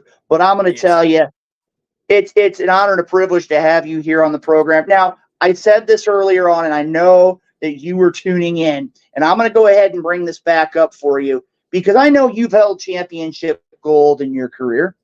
You enjoy the opportunity of having to explain why you're carrying several pieces of hardware in your travel bag. I want your opinion. Being an in-ring competitor, spent many years in the ring, our scene is very well known in many professional wrestling circles. This right here was unveiled last night. The brand new World Tag Team Championship belt. My question, before we get our interview started, is I want your honest opinion. As a wrestler, you had to have been at one point a professional wrestling fan. Yeah. You very well are still to this day being a part of this great industry of professional wrestling. What are your thoughts of the new tag team championship belt? I'm not gonna lie. When I first saw it on Monday last night, kind of dunked on it a bit. I was like, "This is fucking silly." Excuse the f-bomb, but like, I was like, "This is just like, come on, man. What, like, it's the same as the World Heavyweight and the Women's Championship." And I guess I get the idea of like continuity, but at the same time, it's like, why start now? None of your belts have ever like looked the same like that before. So it's like, suddenly there's a theme when there hasn't been one, right? yeah, and it's like I understand wanting to like start fresh and start clean and like have that like theme now that like Vince is gone and stuff, but like at the same time, I understand the Sparta belts or whatever the hell we're gonna call them, terrible, bad. However, the belts before those were phenomenal. Like the original World Tag Team Championships from like 2000 to like whenever they disbanded in like 2012 or 13, they were gorgeous, and especially the SmackDown titles too. And I guarantee you on SmackDown, they're either just gonna make it silver or they're gonna change the red on the plating to blue, and it's gonna be just as annoying.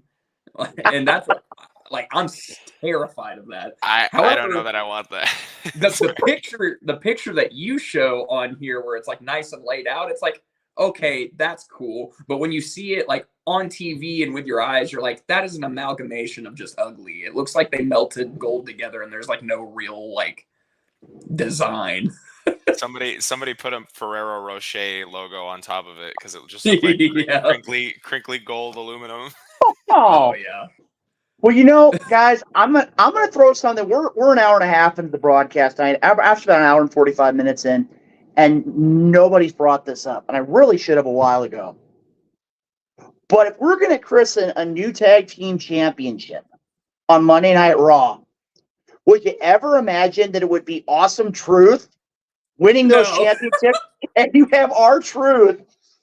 I gotta tell you, I was watching it last night. And again, I've been around pro wrestling since I was 10 years old. I've run ring jackets, I've done sound, I've refereed, I've wrestled, I've announced, I've commentated, I've done it all. And when that segment was done, I looked at my television and I mentally said to myself, I'm done. Not in a bad way. Nothing else follows that segment to me. No. Mic drop, done. R-Truth once again delivering gold for Monday Night Raw. And I'll accept it. Like The Miz is my favorite wrestler probably ever. Like he's easily like a top 3 or 5. But like I love The Miz so much. So him getting like this nice face run with not Shane McMahon is amazing.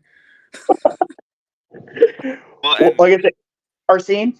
Well, I just wanted to say, and not the other face run that went even worse, because we don't even talk about that one where he had the sharpshooter. Shh, didn't happen. He was filming the Marine 4. It didn't happen.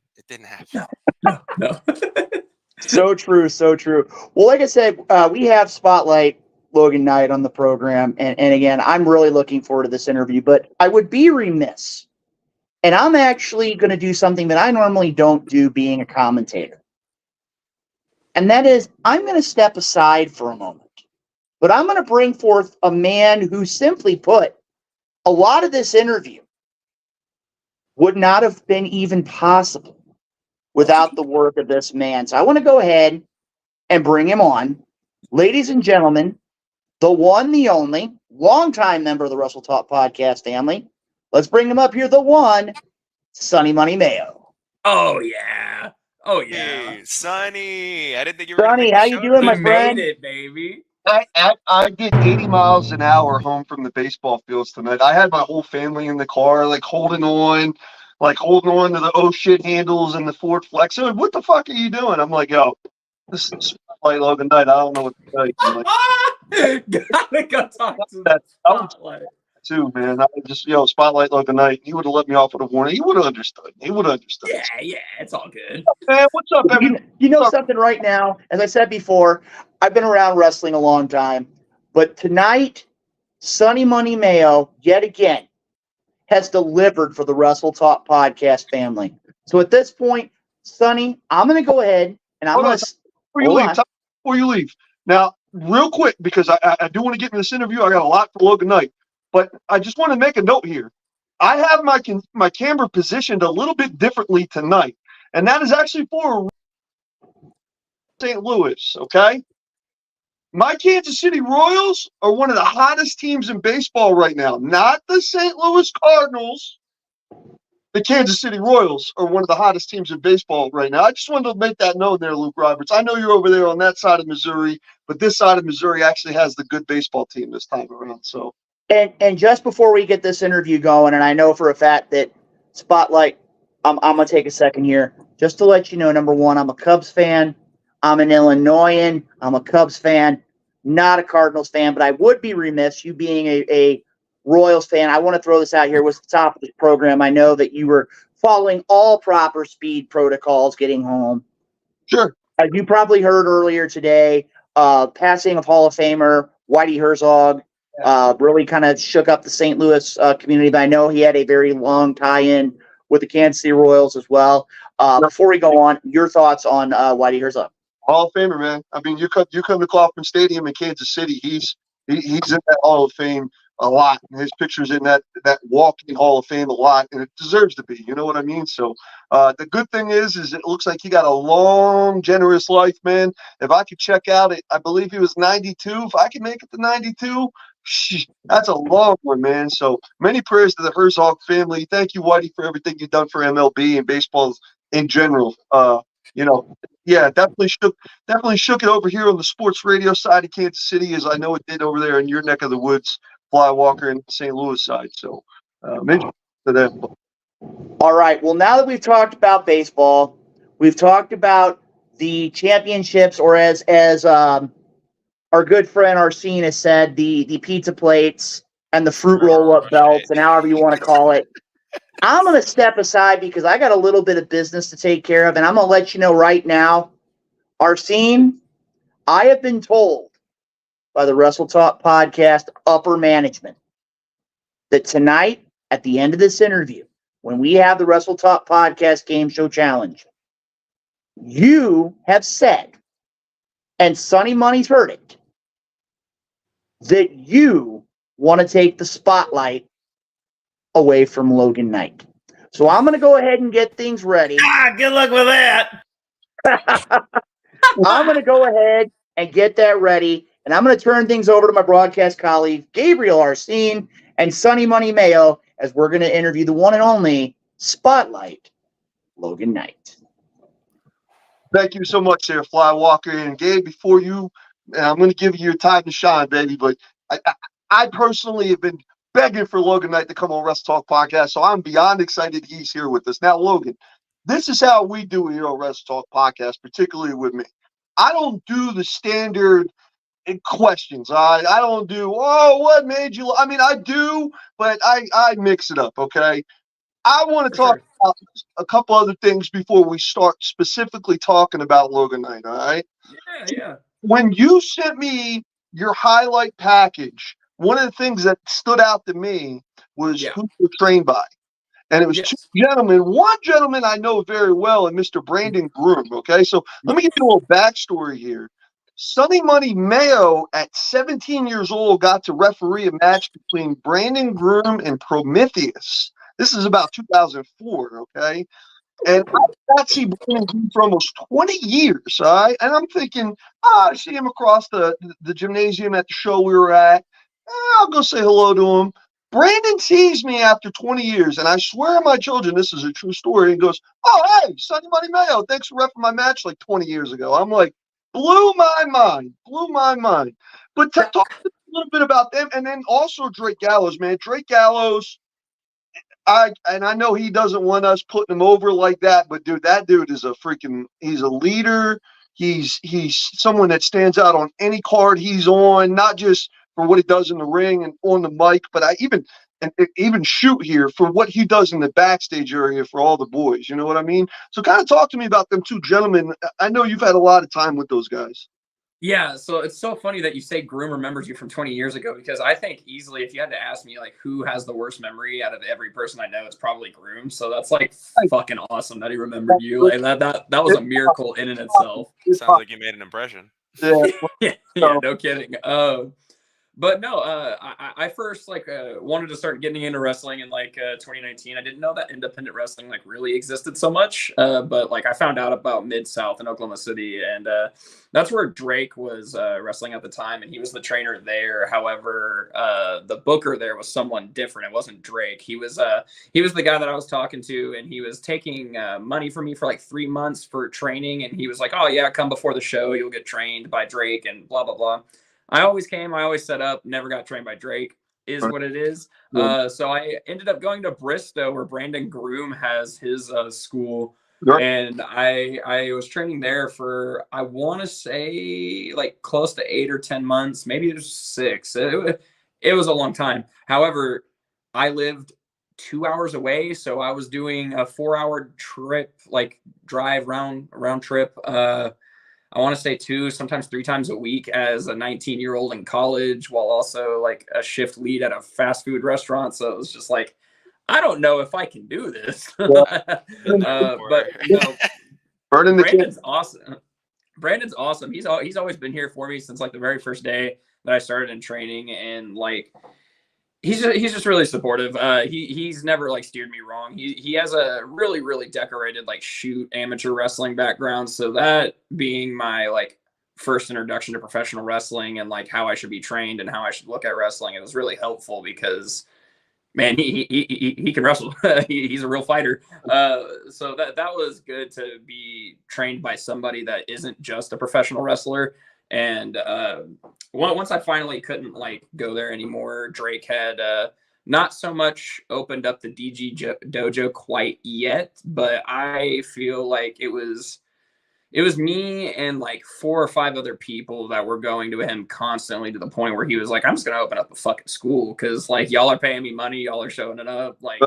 This might as well be a school at this point. But I also know Drake's been wanting to train people forever, so I don't want to credit myself for that. But I ended up starting to get trained by Drake. I still go to training every week or every other week now. But again, I'm back in the situation where I was with Bristow. It's I live an hour and a half away from Drake, but I mean, I still show up because at this point, back when I first started, I was green, and I loved wrestling. I've loved wrestling since I was in diapers, but it was a different kind of love when I first started. I was do I actually love being a wrestler? That was tough. But now that I'm feet in the concrete, I love professional wrestling, nose to the grindstone kind of thing.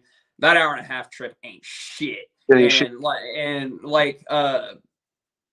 Plus there's a bunch of young kids, not young kids, some of them are my age, some of them are a little bit older, but it's when I say kids, I mean greenhorns. I mean people that are new to wrestling. It's there's a bunch of those people there, and I can't tout being the pride of Oklahoma City or Oklahoma's favorite son or whatever you want to fucking call me if I don't actually put in the work and put my best foot forward. I want to be able to help the next batch of guys that comes in, and it's crazy sometimes for me to say that because I haven't even hit 5 years yet. 5 years is in June, but God damn, I've had so many matches already, man. I hate it. The amount of miles and matches I've had already. If I went to I'm scared to go to a chiropractor because I feel they're gonna just hand me a cease and desist immediately. They're just gonna be stop doing everything now. Falling on your back, fucking 5 days a week, asshole. Yeah. If you just go ahead and stop that whole wrestling thing, that'd be great. Yeah, your back will thank you. But I love both of those guys a lot. They couldn't be 2 different people at the same time too, and I think that's what's helped me in a way because Brandon, he is super moralistic, and so is Drake too. Drake's obviously a big family man and a father now, but it's just they have they're 2 sides of a different coin. They have different opinions, and I always getting different opinions. I never like to take one person's word for something because wrestling is such it's any other art form. It's just people are subjective. Whatever you put out might not be someone's favorite stuff, but it might be the next guy's favorite stuff. So it's just getting to hear different perspectives is fantastic. As far as perspectives go, I got 2 different critiques on a match in the last week. One of them was Drake, where he was like, yeah, you didn't do enough heel work. And then there was another guy that critiqued me, and he was like, did you have to be that mean to that little kid?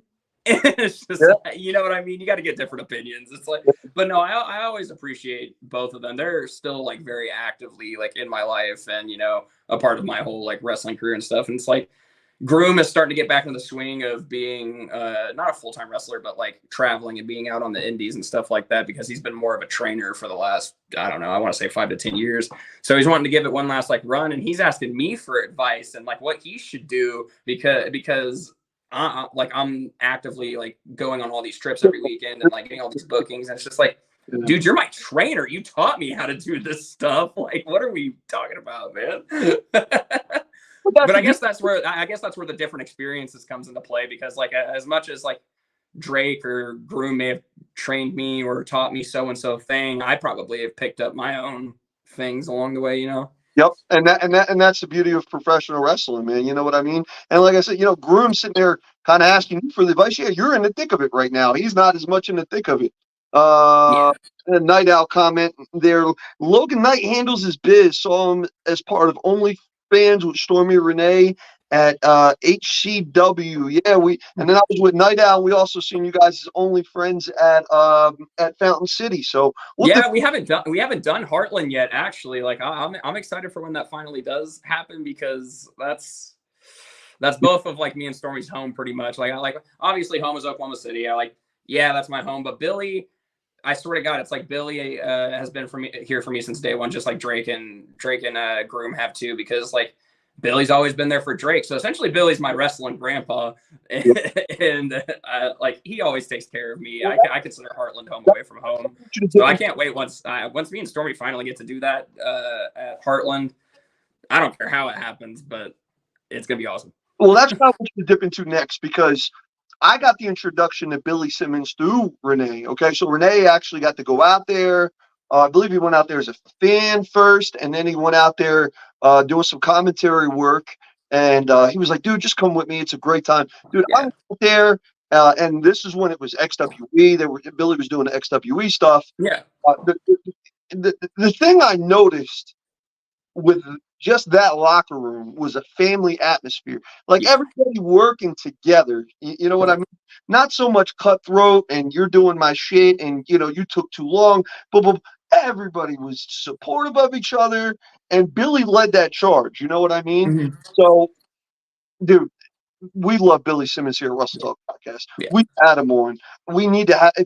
I'd have him on every week if he could do it. I know he couldn't, but I would have him on every week. But talk to me a little bit about Billy Simmons and your experiences with XWE now with Heartland Championship Wrestling, which Billy is now. Talk to us a little bit about that. Yeah, no, Billy's always been super supportive of me, and like even when I really didn't deserve it, because when I first started coming to XWE, I was rightfully so getting put in a lot of multi-mans or like 5 to 6 minute situations where it was like, man, how am I ever gonna dig myself out of this hole? It's the classic greenhorn scenario that everybody has to deal with. It's like, how do I make myself better so I'm not in these situations? And like honestly, he's just upfront. He's upfront with you. He'll tell you what he wants from you, and he asks you what you want from him. And like if it's not doable or on the table, he's gonna be upfront with you.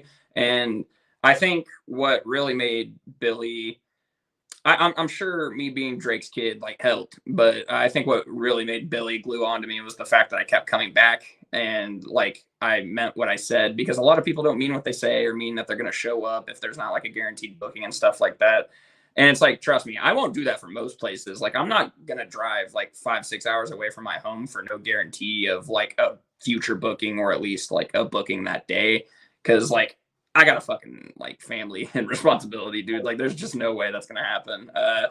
But I'll take those chances on myself every now and then. And Billy just happened to be one of those chances I needed to take really early on. And I think he saw that my heart was in the right place and I was trying to move forward in the correct way. I just wrestling is so funny because everybody tells you reps, but they don't really expand on that. Is yeah, you need reps and you need to travel and you need to get matches and stuff to gain experience and learn and stuff like that. But what they don't tell you is that certain shit's gonna click overnight for you, and like some stuff won't. Like, to me, I don't think I'm doing nearly enough. Like, I don't think I'm doing shit, but everybody else is like, oh my God, Logan, you're doing so much. Logan, you're doing all this. And it helps because like, then it makes everyone else around the person saying that think I'm doing that. And it's like, I may very well be doing that, but I think it's like, I can't tell if it's like imposter syndrome or I'm genuinely just humble, but like, I don't know. Like I think Billy saw that early on and he was like, okay, kid, like I'll give you a fucking shot, you know? No, and that's great. And dude, I'm not just saying this because, listen, I would tell you if you're the shits, even right here on the fucking podcast. But trust me, it's been a couple times. I've been the shits a lot. Sonny Money's the guy to tell you. Trust me, especially if we're talking the podcast. My nose has been broke about 6 times. I don't care. I've been around the game too fucking long. I've watched so much fucking wrestling. I've watched more wrestling than what people. I've forgotten more wrestling than what people have watched. I mean, it's no, you're fucking killing it, dude, for not even being, you know, that long in the game as some are on some of these shows. For you to even work the crowd and know how to do heel shit and know how to get your character over and, you know where to look, even the small things of where to look. And dude, you were fucking killing it, dude. You really are. I appreciate that, man. I appreciate that. I was like, you know, and you to me, but me to you, like, we got to get you on this podcast. You know what I mean? Yeah. Overdue. And I knew it was going to be a great interview. It's been a great interview so far. But with that being said, I don't want to leave Gabe out. So, Gabe, please, man, any questions for Logan Knight, please? Well, I mean, first off, I just want to say I'm on your YouTube channel right now, and I'll be sure to check out some of your videos when I get the chance. But I'm still very new to you, Logan. So I wanted to ask you, the main thing that stands out to me is namely your appearance. Like, and I don't mean that like in your way that you look physically. I mean your outfits. I know you have a very like magenta-y kind of pink outfit that I've noticed. Who would you say influenced your fashion style as far as wrestling goes? Was there anybody back in the day that you think stuck out there? Like, I want to dress like that guy. Because I think about that a lot, you know, especially back in the day. I was a huge Rey Mysterio mark. So when I saw Tiger Mask, I saw, you know, Jushin Thunder Liger. I'm a Power Rangers kid. So I was like, that's what I wanted to be. But like, you know, who were some standout ones? I know you mentioned The Miz, but like, I mean, does Seth Rollins do anything for you, especially with his outfits now? So funny enough, Seth started doing all this shit after I started doing it. And I'm not going to say there's any correlation whatsoever, but when you do something that a motherfucker's doing like 3 months after he starts it, it's like, come on, man. Like no, but Seth has a lot of money, so he's able to look a lot like crazier and nicer than I can at any given moment. But like, if I had to like give an ideal model of what I'm trying to get to right now, it would probably be Seth, because he's wearing some wacky ass outfits, and it's not that I think, oh, that looks great. It's like I'm fucking flabbergasted and I want to give that to other people. Like, that is insane. But like people I would say that like influence how I dress and stuff, like I would say obviously Ric Flair. Like the boa is like a definite shout out to Ric Flair. The tassels on my jacket are a shout out to the Young Bucks. I like the Young Bucks. I know they're kind of shitheads, but it's like, hey man, whatever. I've always liked them. I mean, we're gonna act like Ric Flair wasn't a shithead and looking at Ric Flair's a shithead too. Like honestly, we all are. Another person would probably be like Adrian Street was another good one. Like Macho. Like also everyone giving Seth shit about how he dresses. Let's talk about how Macho Man dressed, or Stone Cold Steve Austin dressed outside of like wrestling. Stone Cold Steve Austin was wearing like ass hugging Daisy Dukes and tank tops with a fanny pack every fucking time you would see him outside of a WWE event. Hold on, bro. My man. First of all, even early '90s WCW, stunning Steve Austin. That was just him. That was a lot of fucking guys. And hold on, if we're gonna shit on him, and we can shit on half the '90s WWF. I'm not shitting on it. I love it, but people want to say that stuff, and it's like, guys, you guys watched this when you were children. Like, how are you making fun of it now? Like, and then it's funny, especially to me, because I'm like, you could argue a lot of the guys back then look worse than they do now. Exactly. like now it's like people dress like that on the regular. It was less common in the 90s and especially during the 80s and 70s. So like, when I think we got too caught up for like 15 years of everybody looking the fucking same. Everybody looking like a wrestler, like a movie. The wrestler, yeah, the black shorts, the Haas look, yeah. a basic independent professional wrestling show. If I have to see you in them fucking tights and nothing else, maybe a little wrist tape. Jesus Christ, give me a Logan Knight on the show coming out with fucking flamboyant shit. Because let me tell you something. The regular mom and dad Joe Schmo down the street who just seen the flyer pro wrestling and said, oh, that's something to do on a Friday night, I guarantee you they're going to remember more of a Logan Knight coming out dressed more flamboyant than fucking creator wrestler fucking Joe who fucking, you know, he's more worried about doing his 450 fucking splash to the outside for $2 a fucking handshake than actually getting over with the fucking crowd and standing out. You know what I mean? So, and man, that's like, it's so funny that you mentioned that. Like, I just like that's the fun. Like with the Heartland Championship Wrestling flyer that came out in March, it had me, Chance, and Stormy on the front of it, and everybody kept calling me Seth Rollins. It's like, hey, if you'll come to the show, I'm Seth Rollins. I don't give a shit. Like that's supposed to be an insult. Like, oh no, I'm one of the greatest wrestlers of all time. Like, I had a guy comment on a YouTube video of mine a while back, and he was like, "Wow, his name's Logan Knight. LA Knight, Logan Paul. Anybody see a similarity here?" Oh no, like, people have names. Fuck up, like, man. What? It's my government name. Yeah, and then it's like it's wrestling. Like people haven't been using the same 6 names for the past 6 decades. Like what? Yeah, ridiculous. Like you guys think I came up with Arsene on my own? That comes from Lupin Arsene. That's from a book. Like everything that you ever think of is a ripoff of something else. Especially when we're my name about before wrestling. I started using my real name was Warren Powers, and that is a ripoff of Austin Powers and then Warren Peace from Sky High. I love that movie. Complete polar fucking opposites, man. I'm just marking it at Powers. Yeah, baby. So speaking of names, I got a name that stands out and we just kind of dipped on it a little while ago, and it's a name that has brought you to Kansas City, all right? Fountain City Pro. And where you got to team up with my girl Stormy, because listen, I actually have Stormy hanging up right over here. That's more for my 7-year-old Maximus, but it's for me too. I love Stormy. That's my girl. Yeah, no, Stormy's great, man. Stormy team up at Fountain City Pro. Talk to me, dude. Fountain City's kill, dog. That first debut show was that was a dope crowd.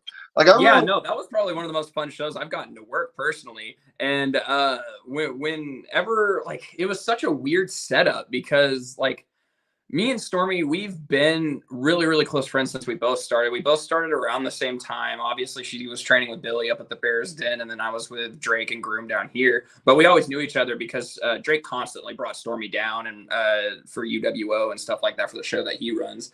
And we just hit it off. We're really close friends, and we always talked about tagging because it's like what a wacky idea of like trying to full send a intergender tag team in the Midwest. It's like, who the fuck do you guys think you are? Because like, how is that gonna work? And honestly, it's working magically so far. But like, I was in contact with Fountain City Pro already to work for them as a singles competitor, and Stormy was originally scheduled to wrestle Shai Lynn at the Fountain City Pro event. And if you don't know, she tore her ACL about 2, 3, 4 months before the event actually happened. Right.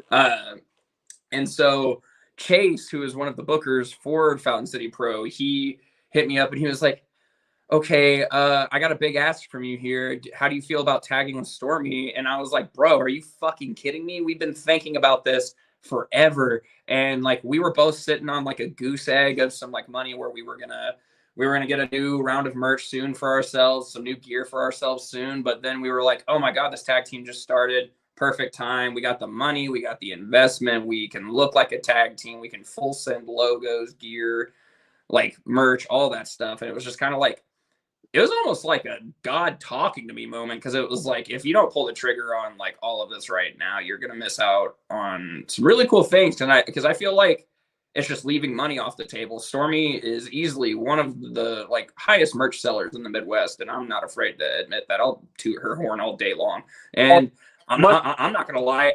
I sell my ass off on merch too. So when I was thinking about it originally, I was like, that's a payday just in the name alone, because like that's one of the big things that also rubbed off on me from Drake is that if you've noticed any of his merch, it's always a knockoff of something incredibly popular, but it's his in a way. You know what I mean? He's made it his. Like I turned the Bud Light Spotlight, or the Bud Light gay logo into the Spotlight logo just because it was damn near my name. And, you know, and then I've done a Fallout 76 logo, the Only Friends stuff with the Mario. Everybody knows who the fuck Mario is, man. Like, not like it's just easy. It's simple. People see that and be like, I know what that's from. That's cool. I'm going to get that. So initially, WWE does it all the time too. Sorry, yeah, cut you off. Like, no. They've done Mario before. Like, okay, I get to tag with a close friend, and like I get to make a bunch of money. And then they told us we were debuting against two of the hottest indie stars right now in Lanny Luck and GPA. And I was like, okay, this is fucking for real now. Like we're actually like we're getting people who believe in us that think we can hit it like right out of the gates.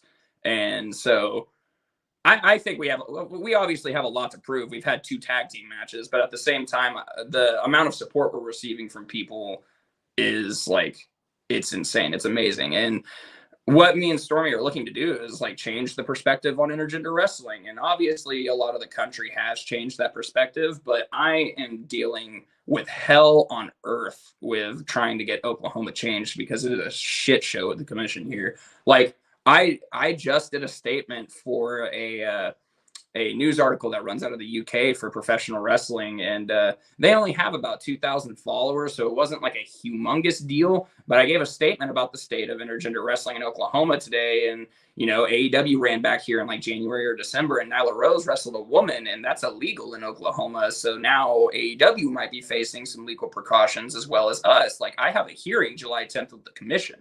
And I'll be damned if I'm not going to bring this stuff up to them.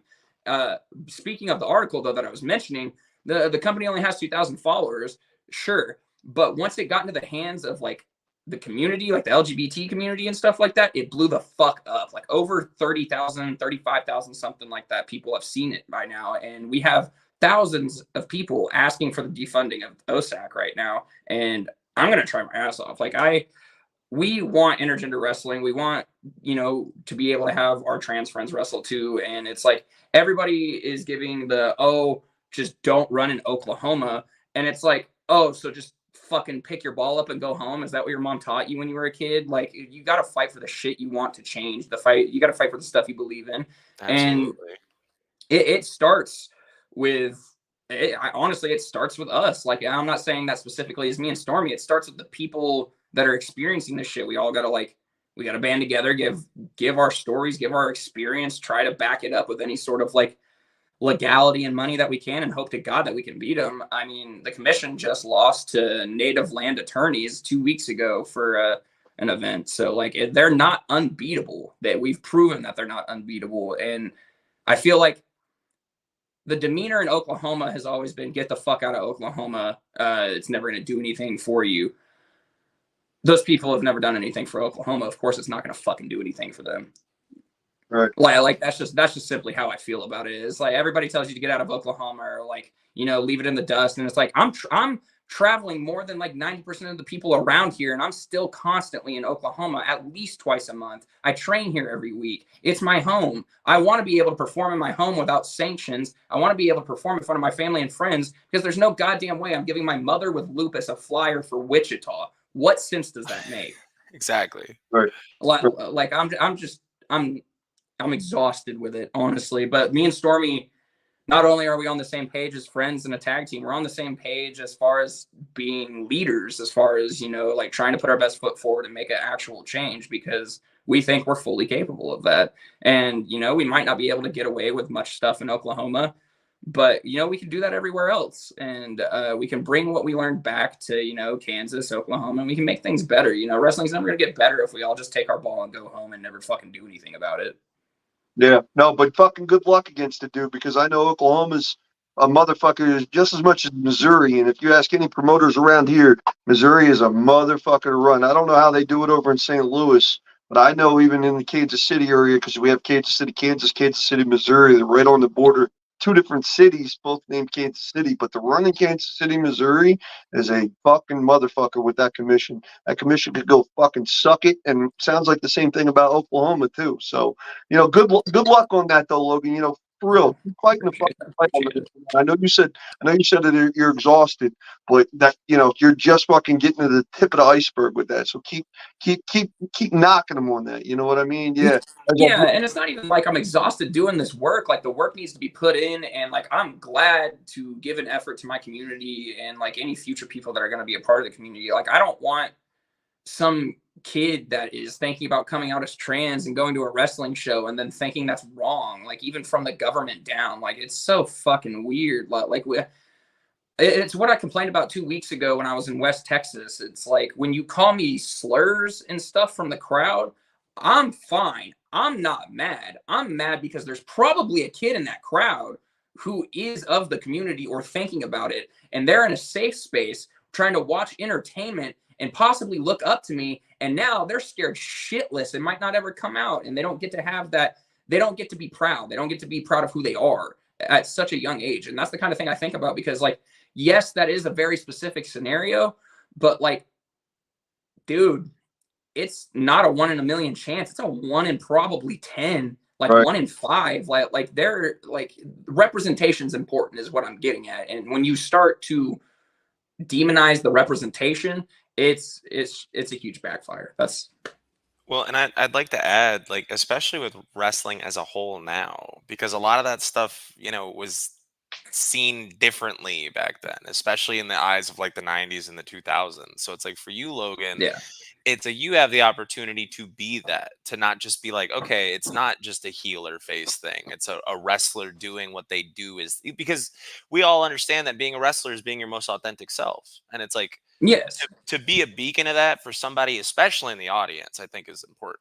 But just want to say, yeah, and that's like, honestly, that's a philosophy I hold as a wrestler, is like, and that's why I started doing a lot of the things I did last year. A lot of people would be like, why are you telling everybody that you're autistic? Why are you telling everybody that you're gay and stuff now? Like, is it a part of the gimmick, or is it like, are you trying to make it a part of the gimmick? And it's like, no, like, obviously, no, I'm not trying to make autism a part of a fucking gimmick. Like, what day and age are we in right now? But like, it's important, and regardless of if I involve that in my character or not, which I mean, I never really did like quote unquote gay stuff before, coming out. I did pause. I did have a like 30-second long makeout spot with Gunmetal Justin Gray to qualify for a championship match while we were both in a tag team together. So that was we really stole the crowd on that one. But like I just wish things were better. I just really wish things were better, because like it's important for representation. I want to be able to connect with an audience, and it's like people are so far along now that like they understand if they're supposed to cheer or boo for you. And some guys are smart asses and they're going to cheer for the heel every single time, and it kind of like ruins the functionality of a match and like stuff. Is what it is. Fans can do whatever the fuck they want. They bought the ticket. But like it's important to share stuff about yourself. You need to be able to connect with an audience, and the only way to connect with an audience is, in my personal opinion, is like having relation, them being able to relate to you, like it's super, super simple. I have built a fan base out of special needs people since doing the autism thing, and it's helped. Oh, shoot, my dogs are crazy. It's helped me get a fan base with the special needs community. It's helped me get a fan base with the LGBT community. And it's not like that's something I was aiming for before. It's something that I didn't even know I had access to. I didn't know I was able to get that kind of support and like backing from that community. And it's important because also like you don't even have to share like that, even like big information about yourself. You can be like, oh, I'm a basketball fan. And like some kid that likes basketball and wrestling is going to be like, that's my fucking dude. That's my favorite wrestler. Like it's simple. It's as simple as that. And a lot of these guys, they don't want to wrestle for other people. They want to wrestle for themselves. Like at the end of the day, I am wrestling for myself. Every time I go to sleep, I'm like, damn, 8-year-old Logan would think I'm the shit. And that's awesome. But at the same time, I know what my job is. It's to entertain the people on the other side of the ropes, not like, you know, the boys or like myself. And a lot of the guys get caught up in like wanting to live out the dream of being a wrestler instead of actually fucking doing it. And that's what a lot of guys get caught up with. But it can be changed. It's really, really easy to connect with a crowd. There's different dozen ways. That there's a reason that promoters tell you to watch the card that you're on, because not only are they trying to make you not do the same shit that everybody else is doing, they're trying to make you figure out the crowd. They're trying to make you figure out what works in front of that crowd. And honestly, it can be different. What works for me in front of a crowd may not work for anybody else in front of a crowd. It's all a case-by-case experience. What works for you in front of an HCW crowd might not work for you at a Fountain City Pro crowd. You know what I mean? No, because they hate me in the Heartland. So. It's like two different fucking things there, dude. You know, and that is kind of my vibe. Even as a fucking fan, when I'm walking into a building, I want to know, like, I give you an example, like Central States Wrestling here in KC. That's more kind of a family environment.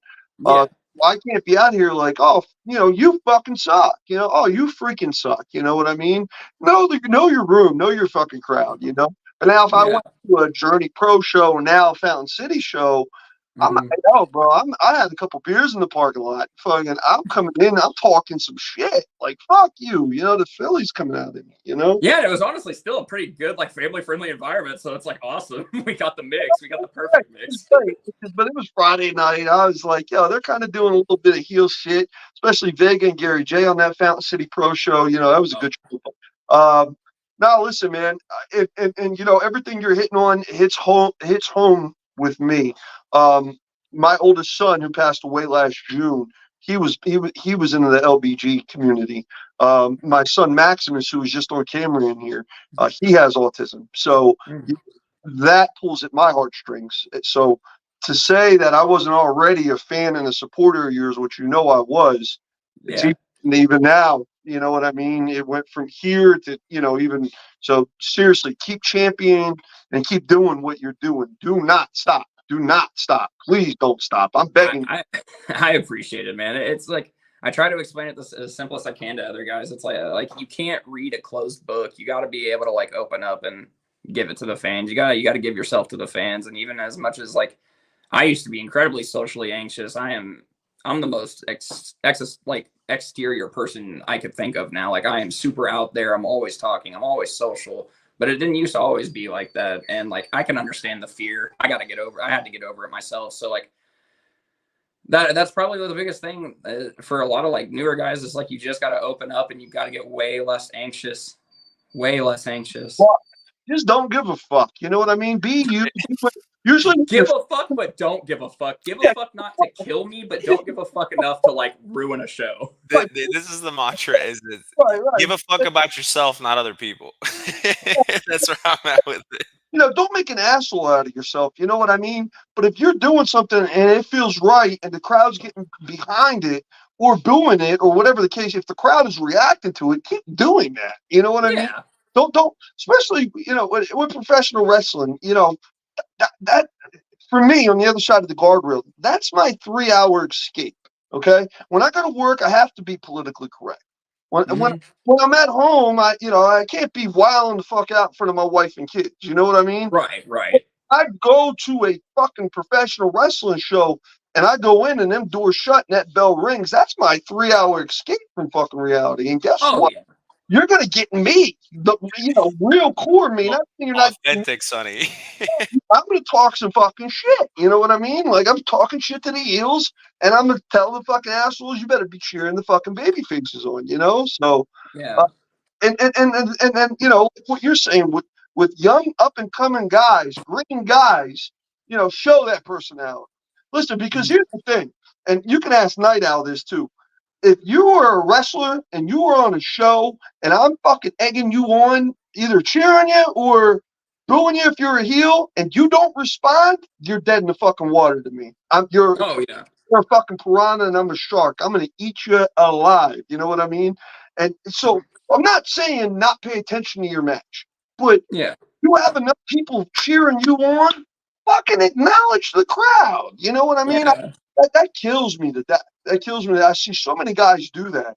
And if you're a heel and you're doing heel shit, you know, and acknowledge that also. You know what I mean? And Right. not everybody's comfortable, but when you are in a setting like that, you have to find your niche. You have to find your way. You know what I mean? So Yeah.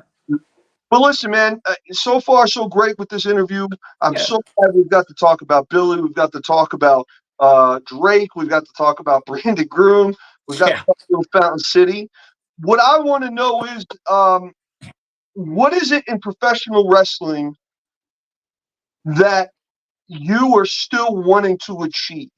Maybe even short term and long term.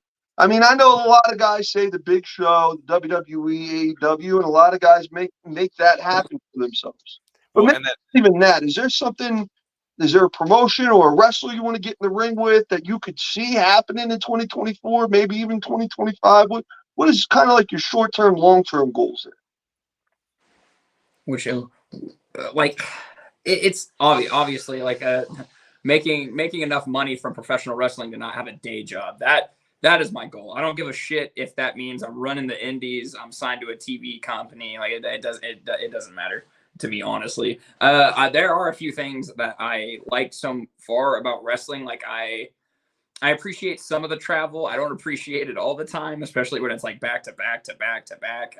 But like the camaraderie of going like show to show and seeing a different cast of your like friends or confidants and coworkers and stuff like that is really like, it's refreshing, but also it makes you feel like you have anchors in different places. Like you can travel and feel comfortable, and I like that. And a lot of those WWE guys, they don't even get a second to breathe. It's, you know, it's show up to a town, go to your like work related things, get the hell out of the town. You maybe have a day, maybe two in some of these towns. And it's like, I want to be able to enjoy shit if I want to enjoy shit. And that's just like how it is. I'll never turn down a deal from like TNA, WWE, AEW, Right. Ring of Honor, NWA, none of that shit.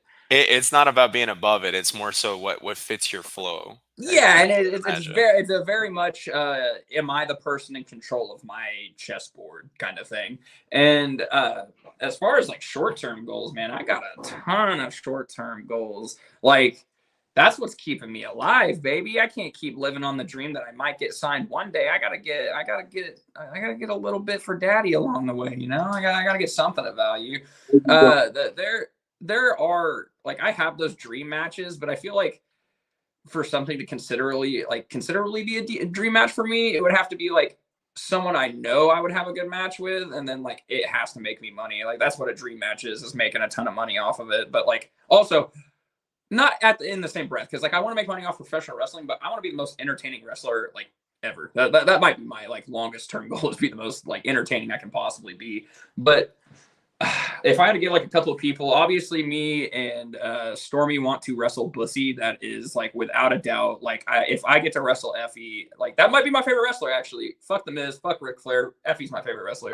Like no shit, that would be a dream come true. Because like I would be a liar if I said the model for OnlyFriends wasn't Bussy. Like we both would be like stone cold fucking liars. Like they are fantastic, and I know we shouldn't be like, you know, slopping them up like this because we're in the same job. Like we should, you know, we should be considering ourselves on the same playing field. But at the same time, it's like they've been a bunch of places we haven't been. They've done a bunch of shit that we haven't done. We look up to them, and that's just plain and simple how it is. And like, it's weird because like looking up to coworkers, that's strange, but like we've never been coworkers yet, so that's how I'm gonna take that, and they can't make fun of me for liking people that I can potentially work with. It's like what's it called, being a mark for your coworkers. That's what it is.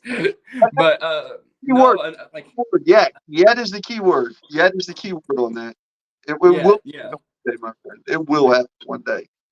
There's a ton of other people I want to wrestle. Like I just found out that Session Moth Martina is going to be in the United States for the next like year. So I was like, that would be fucking awesome. Speedball Mike Bailey.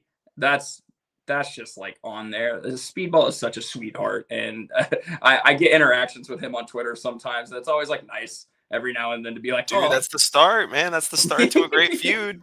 Like one Yeah, wrong no, tweet, like, and then that's where the rivalry begins. Oh, and then Kerry Morton. I met Kerry back at XWE like 2 years ago, and me and him hit it off. I'd love to wrestle Kerry. So like, I'm trying to think if I could think of any like one else off the top of my head. Oh, Nick Namath. That I would be stupid if I didn't say Nick Namath. That's moneymaker right there. Absolutely. Yeah, that's a hell of a short-term goal list, dude. You know, and listen, Yeah, those are just like short-term. Like I hope I can wrestle them eventually one day, but it's just like for now, man, I'm just trying to get on bigger shows and like get my name out there and, you know, make money as best as I can off wrestling because like, again, Effie made the model. You don't have to be a TV star to make a bunch of fucking money off wrestling. Like that dude is. I think even Matt Cardona has proved that fucking yes. years, dude. You know what I mean? Matt Cardona has proved that a lot. Well, listen, here's how we're about to fucking kind of start dwindling this thing down here, Logan. All right, I'm gonna pass it to Gabe. I'm gonna let Gabe get his question in. Then I'm gonna sit back and watch you, the Spotlight Logan Knight, against Wrestle Talk Podcast's own Gabe Arsene and the Game Show Challenge. Right now, after that is over, what is very important, after all the thank yous and all that, what is very important to us here at the Wrestle Talk Podcast is that is your moment to shine, Logan Knight. All right? That is your moment to put over where you're going to be coming, where you're going to be working at, coming, where we can find you at on social media, where fans can find you at. Put your merch over, put all your shit over as much as you want. That's your time to shine right there, all right? I got you, man. So with that being said, Gabe, I'm going to pass to you, man. You got one last question for the Spotlight Logan Knight before you guys face each other in the Wrestle Talk Podcast Game Show Challenge? Well, I do, and I'm going to sound a bit like a mark here because yours truly is trying to get into the wrestling business. And coming from Sonny, it sounds like you're definitely doing your job to get people to boo you. And I want to ask you because I'm sort of learning to find my spine at work right now. I'm learning I don't care what people think. I'm selling you this product. And I think we can all agree that applies to wrestling pretty hard, right? Mm-hmm. So, because in Logan Knight's case, he's selling Logan Knight. So I have to ask you, what is the best advice you can give for somebody like me who wants to learn how to be heel when it comes to wrestling? And what's the biggest takeaway, I guess, from lessons you've learned about being heel? I got to admit openly that a lot of my heel work is definitely like character centric. I feel like I wouldn't be nearly as good at my heel work and like how I operate things if my character didn't call for it, because my character is all about wanting the spotlight, wanting people's attention. Rather it's good or bad, it doesn't matter. I want people to be paying attention to the shit I'm doing.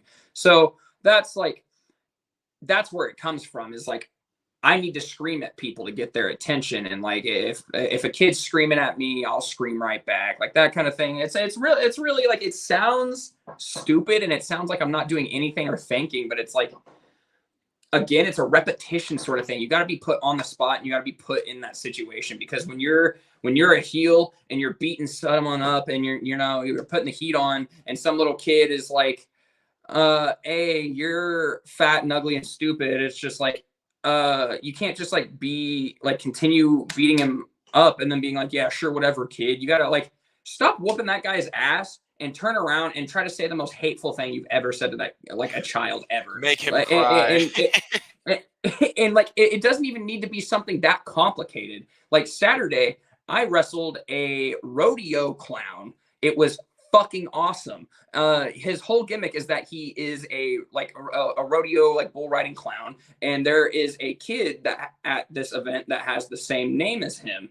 This is his first show coming to the event in full like cowboy clown get up, like copying this guy's gimmick down to the face paint, the hat, the flannel, the jeans, all that, the whole 9 yards.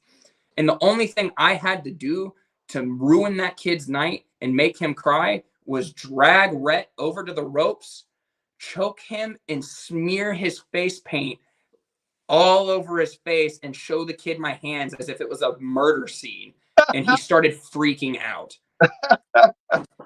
It really is all situational. Like, Spectacular. Just traumatize the children. No, I'm not saying just go out of your way to like be an asshole and traumatize kids. Like obviously, think read a little bit harder than the most generic thing you can say, because obviously my go-to to anything anybody says to me ever is "your fucking mama," and it's the easiest retort in the history of anything. But in wrestling, when you're a heel and you're talking shit to the crowd, you need to be smarter than the crowd. When you're a heel and talking shit to a face wrestler, you cannot be fucking smarter than them. And that's just like really how it is. Like these people are stupid. The person in the ring needs to not be as stupid. Like, you have to draw the line. And sorry, I wanted to mention that makes me think of my favorite mantra, which is you have to be smart enough to feel stupid. Yeah, and it's funny because I worked a majority heel for like a year and a half, almost 2 years, and now I'm at a point where it's like a half and half. Like half my bookings on the face, half my bookings on my heel. And then like I'm not gonna lie, like a lot of the times on my heel places, it's like an Adam Cole effect. It's like, yeah, I'm a heel, but am I? It's like, but people still cheer you? Like what? And like I hate being in that position. I want to be definitive one or the other. I don't want to be the cool guy heel. Like I want you to want my blood on the streets. Like that's what it is. And Amarillo, I've gotten close. I almost got stabbed back in December, and now that lady's buying. But hey, now that lady's buying my merch. So, you know, that's how you develop a personal relationship. There you go. she gave you a freebie. Yeah. The true 180. Well, listen, I think now's about the time. Flywalker, I don't know if you're still hanging out back in the backstage Wrestle Talk, buddy, but listen, I'm ready to sit back on the sidelines myself. I came in, I've done what I wanted to do all day, something I've been looking forward to since we booked this interview with the Spotlight Logan Knight. I got my questions in. Now is the time to shine for our boy Gabe Arsene. All right, Gabe, I've came on a little bit of a losing streak, and I think that has to be a conspiracy. It's like the Montreal Screwjob. I don't know what's going on. I don't know if Wrestle Talk's out to get me, or I don't know what it is, but I've been on a little bit of a losing streak with the Game Show Challenge. So I need you to step up to the plate. I need you to knock it out of the park against the Spotlight Logan Knight. Now, listen, I've seen Spotlight Logan Knight pin people 1, 2, 3, but tonight, that is a little bit different of a story, okay? He's taking that bump right dead in the middle of the Wrestle Talk podcast ring. He's going to get pinned by Gabe Arsene in the Game Show Challenge, okay? So I'm going to let my boy Flywalker officiate that. With that being said, I'm going to step back to the sidelines and watch this. And then, like I said, Mr. Logan Knight, when you are finished with the Game Show Challenge, win, lose, or draw, please, that will be your time to drop your socials, drop where we can see you, your final thoughts, your final peace outs, and all that. And with that being said, as I'm shuffling my way to the backstage area to watch you guys, I just want to thank you, man. Seriously. Yeah, thank you, dude. Thank you for getting me on. That's it. No, that's a fucking shoot, bro. I love you to death. You're always entertaining. You've always been fucking aces with me as a human being, and I love what the hell you do in the ring. So, man, you keep rocking it. You know I always keep supporting you. Thank you so much for being on, all right? Thanks, Sonny. Get your ass whooped. I hope Gabe whoops that ass. Whoops that ass. No. All right, now that Sonny Money has been peacefully sent to the backstage area, you know the story, and I want to say on behalf of myself and the rest of the Wrestle Talk podcast family, I want to say thank you for the commentary we've had this evening, because, I mean, again, it really has been eye-opening on a variety of different topics. And again, tonight, we've talked about a lot of great things, but it's not time to talk. It's time to settle our transgressions inside the Wrestle Talk Podcast Game Show Challenge Squared Circle. So at this point in time, I'm going to go ahead and hit the music for tonight's episode of the world-famous Wrestle Talk Podcast Game Show Challenge.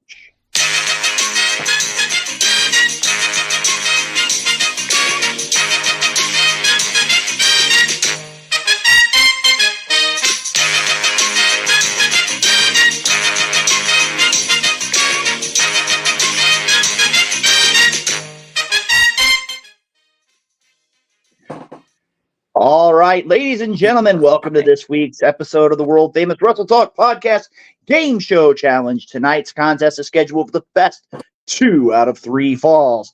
Our competitors tonight are Spotlight Logan Knight and the Wrestle Talk Podcast's own Gabriel Arsene. Now, gentlemen, in a few moments, I will give you information about 3 professional wrestlers.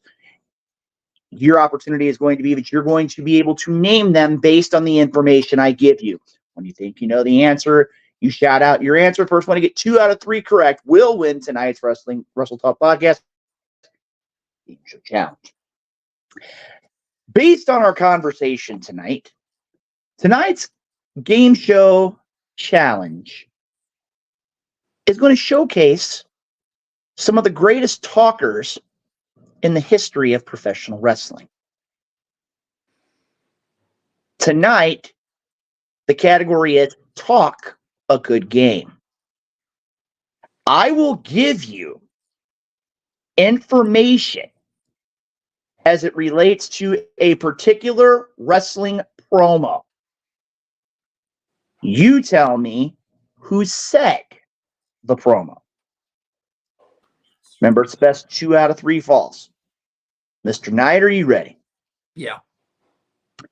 Mr. Arsene, I know you're ready. You've been telling me for 3.5 hours you're ready. So I'm going to go ahead and get going on this. Here we go, gentlemen. The first of our 3 promos is as follows. This man is not happy with your decision. Yeah, I'm the cream in the World Wrestling Federation, and there's no doubt about it. We're going to have to go back and look at the footage here for just a second. And by a matter of 1 second, Gabriel Arsene does get the first fall. It was Macho Man Randy Savage. Yeah, the cream will rise to the top, President Jack Tunney, because I am uncertifiably in a position I'd rather not be. I love Macho Man. He's so coked out in that promo. God, I apologize for that for anybody that's a Macho Man Randy Savage fan. Damn it. All right. Spotlight, you ready for round 2? Yeah, I think. Okay. Gabriel Arsene, are you ready? I'm ready. Okay. Number 2. Dean Malenko, you claim to be the man of 1,000 holds.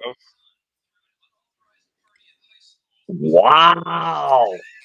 Gabriel Arsene with a second fall. Don't even get more than 1 line into the promo. I just had to hear You Dean said Malenko. 2 words. You said Dean Malenko. Chris Jericho hates Dean Malenko. Who else would cut a promo on Dean Malenko? At this point, we know that Gabriel Arsene is up 2 falls to nothing. But, Logan, I want to give you an opportunity to at least, because I'm going to let you know, in the post-show meeting, if he sweeps you, we're never going to hear the end of it. Honey's not going to let you hear the end of it. Oh, fuck. I think you could give me 20 of these and he's going to beat me after that one. All right. Well, gentlemen, it's time for our final fall. And I'm going to go ahead and give this one to you. Okay, bear with me.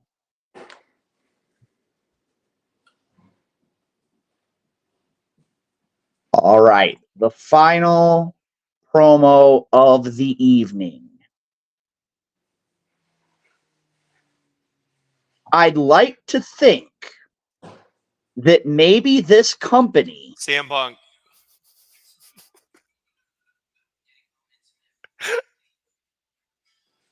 That's fucked up. I'm not going to lie. 8 words. 8 words. Did y'all make this for him so he could feel good? I just pulled these at random. I don't think I could have named it in 8 words, and I've been around wrestling forever. I feel are seeing, I feel like you're like one of those kids that like grew up on YouTube watching like Bleacher Report, like top 10 promos from like a Wrestle Talk video. Listen, you don't need to call me out this hard on the podcast, Logan. I know I won, but come on, man. Well, we're This going to dude's go ahead got and WOT give him. culture installed into his brain. Well, at this point, we are going to go ahead because if not, he'll complain. We're going to go ahead and give him his victory music. So hold on one moment. I may not be Warriors champ, but I'm the champ of the Wrestle Talk Podcast Trivia Channel. All right. Now that he's gone out and taken this to a completely different level, we're going to go ahead and once again put the spotlight on the individual who deserves the spotlight. That being Spotlight Logan Knight. Now, Logan, as Sonny said earlier on, we want to give you the opportunity for those that want to find out more about you, see where you are, see when you're going to be in the ring, and give you their support. And hopefully will support you by buying a great piece of Spotlight Logan Knight merchandise. How can they find out more information about you, and where will you be competing in the upcoming weeks? So you can find me on pretty much everything on like at Logan Knight Pro. It's super simple. I'm on all that jazz. I'm on YouTube, X, Facebook, Instagram. I'm even on TikTok. I post all my clips on TikTok and stuff like that. Some bookings I got coming up. Obviously Heartland Championship Wrestling. We got that coming up this weekend. Actually, it's this Saturday. I'm making my debut for a company called Diamond State Wrestling in Arkansas. So that's going to be a lot of fun. I haven't been to Arkansas in probably like 3, maybe going on 4 years now. So that'll be a new experience for sure. Yep. That is me. As far as like other shows that are coming up, like we have Fountain City Pro coming up on May 10th. Now, me and Stormy don't know who we are wrestling on that show quite yet, but I'm sure the announcement will it'll cause 10.0 earthquakes, tsunamis all across the globe, the whole nine. But I'm going to do something interesting on podcasts that I don't usually say. I want to work for a couple companies. I want to work for Wrestle Rave, Wrestle Max in St. Louis. I want to work for Glory Pro. I want to be more in St. Louis and Chicago area. I want to work for freelance. I don't know if this will ever, patch me through, but it's worth it to mention that I would love to be in that area. So if anyone's watching and you want to bring me in, I'm a DM away. Trust me. But yeah, I got some exciting things coming up. I got some exciting things I'm trying to make come up, so we'll see how everything pans out. Things are always changing, but the spotlight's always rocking. The spotlight's always vibing. So we'll see. Well, Logan, I mean, to give you an idea, and I'm just going to level with you here. You've got people who tonight alone, WrestleMax, Glory Pro, Dynamo Pro, SICW, South Broadway, IEW. Pretty much when it comes to the St. Louis area, there's a large amount of promotions that look at you. I know we have several promotions out in the Virginia, West Virginia area. There are several promotions that are down where our scene calls home down in Florida. Matter of fact, just a couple weeks ago, if you go on Wrestle Talk Podcast Facebook account, he had the opportunity to be a media representative at MLW's War Chamber. Right now, we're going to level with the folks of the Wrestle Talk Podcast here. We have been in negotiations for the possibility of being at MLW's Aztecalucha, which is going to be on May 11th. Again, the Wrestle Talk Podcast family is all across the country. We're all across the great old US of A, and we can now officially say, not that we would have had any reservations to begin with, but we can now officially say that Spotlight Logan Knight is officially a member of the Wrestle Talk Podcast family. And with that, we want to say thank you for coming on the program. We definitely, from what we've seen tonight in the comments, we want to make sure that you are not a stranger. We look forward to having you back on the program soon. And who knows, maybe we need to get the Only Friends tag team both live here on the program at the same time. Who knows? We've had tag teams before, but we said before, I don't think we've ever had an intergender tag team on the Wrestle Talk Podcast. And again, we can see what we can do, but one thing is for certain, if you're anywhere that Spotlight Logan Knight is on the card, you need to make sure that you catch him because he is on the rise in the world of professional wrestling. Logan, thank you for joining us. We look forward to seeing you again real soon. Thank you so much, guys. All right, ladies and gentlemen, as you saw right there, Spotlight Logan Knight here on the Wrestle Talk podcast. Arsene, I'm going to level with you, man. Did you read my notes in my office today? I might have skimmed them, if I'm being honest. And that's where we get everything that's there. So now I get the answer. I'm going to let you know we're still on the air at 2 hours and 55 minutes. And the Night Owl's going to find this, and we're both going to get in trouble. So I'm just going to warn you now that when we get called in the office tomorrow, I know absolutely nothing. So with that, we're going to go ahead real quick here before we let things go this evening. I'm going to go ahead and make it a point, again, to thank our great sponsors of the Wrestle Talk podcast, Royal Mills Transportation with the CEO, DeJuan Mills. If you need any kind of transportation in KC, Royal Mills Transportation is the way to go. Noble's Men's Barber Lounge, Kansas City, Kincaid Arcade at the Oak Park Mall. Heard a lot of great things about them, and hopefully I'll get out there this summer. Interstate 70 Sports Media, home of our good friend, the maestro, Jeremy Karp, Roundabout Sports, and countless other promotions and podcasts. Little Popeye Designs, home of those great Wrestle Talk podcast tumblers, and the FWWC, the world's premier fantasy wrestling group. Arsene, I got to tell you, from top to bottom, a great night of professional wrestling talk, as it always is every night on the Wrestle Talk podcast. Any final thoughts before we call it a night here? The biggest one for me is definitely just having Logan on the show and welcoming him as a part of our family because, as we said earlier, the fact that he can be honestly, I think Sonny hit the nail on the head with him being a champion. We can expand, just how many people we consider part of the family here in the Wrestle Talk podcast. So, and I mean, we're still only like 22 episodes away for episode 500. And it seems like every single one, it just feels like 500 already before we even get there. So, we're just going to continue to bring exactly what we love to do here in the Wrestle Talk podcast, whether it's Skywalker, whether it's me, whether it's Sonny, whether it's Maestro, whether it's Logan Knight, whether it's any of our fantastic guests, the Night Owl. I'm just happy to be a part of this family, and I'm happy to be a part of wrestling as a fan right now. And just happy to be here tonight, man. Well, ladies and gentlemen, I think Gabriel Arsene put it out there very good. And again, as we're noticing right now, we want to say thank you to all of our viewers. I mean, we've been having lots of viewers on the program here. And again, we've been noticing here, without your support, the Wrestle Talk podcast does not function the way that it does each and every week. I'm going to tell you right now, from top to bottom, a great show. Look forward to next Tuesday night right here on the Wrestle Talk podcast. Also, for those who want to follow the FWWC, I believe, and Gabe, you might be correct here, Thursday nights at 7:30. Is that correct? That is correct, sir. That's where you can find all your information at the Fantasy Wrestling Worldwide chapter. We're always looking for new members, and we got a huge crop of people coming up. So be sure to test your mettle against people like us in the FWWC. But yes, Thursday nights is where you can find it. I believe it's 8 p.m. 7 Central. I might be wrong. It's either 8 p.m. or 9, but yes. All right. Well, you heard it right there from Gabriel Arsene. I think that's pretty much going to do it for us here this evening. I'm going to go ahead and say, make sure that if you have any kind of issues, any kind of problems, as our good friend Jeremy Karp always wants to share each and every week, please make sure you never feel as though you're left out. Make sure that you never feel like that you have nobody to turn to. The National Suicide Prevention Hotline, 988. They're available 24/7, 365. Also made it a point to always talk to your friends, always talk to your family. There's always someone there to listen to you. That's why we are a family. We always talk to one another. We listen to one another. Whenever you think you're down, don't feel that way. There are people that care about you each and every day. And you know firsthand that exists right here on the Wrestle Talk podcast. Ladies and gentlemen, at this point in time, I'm going to go ahead and say, for Gabriel Arsene, this is Luke Roberts. Want to thank you for tuning in. We look forward to seeing you next week right here on the Wrestle Talk podcast. Take care, and we'll see you next Tuesday night.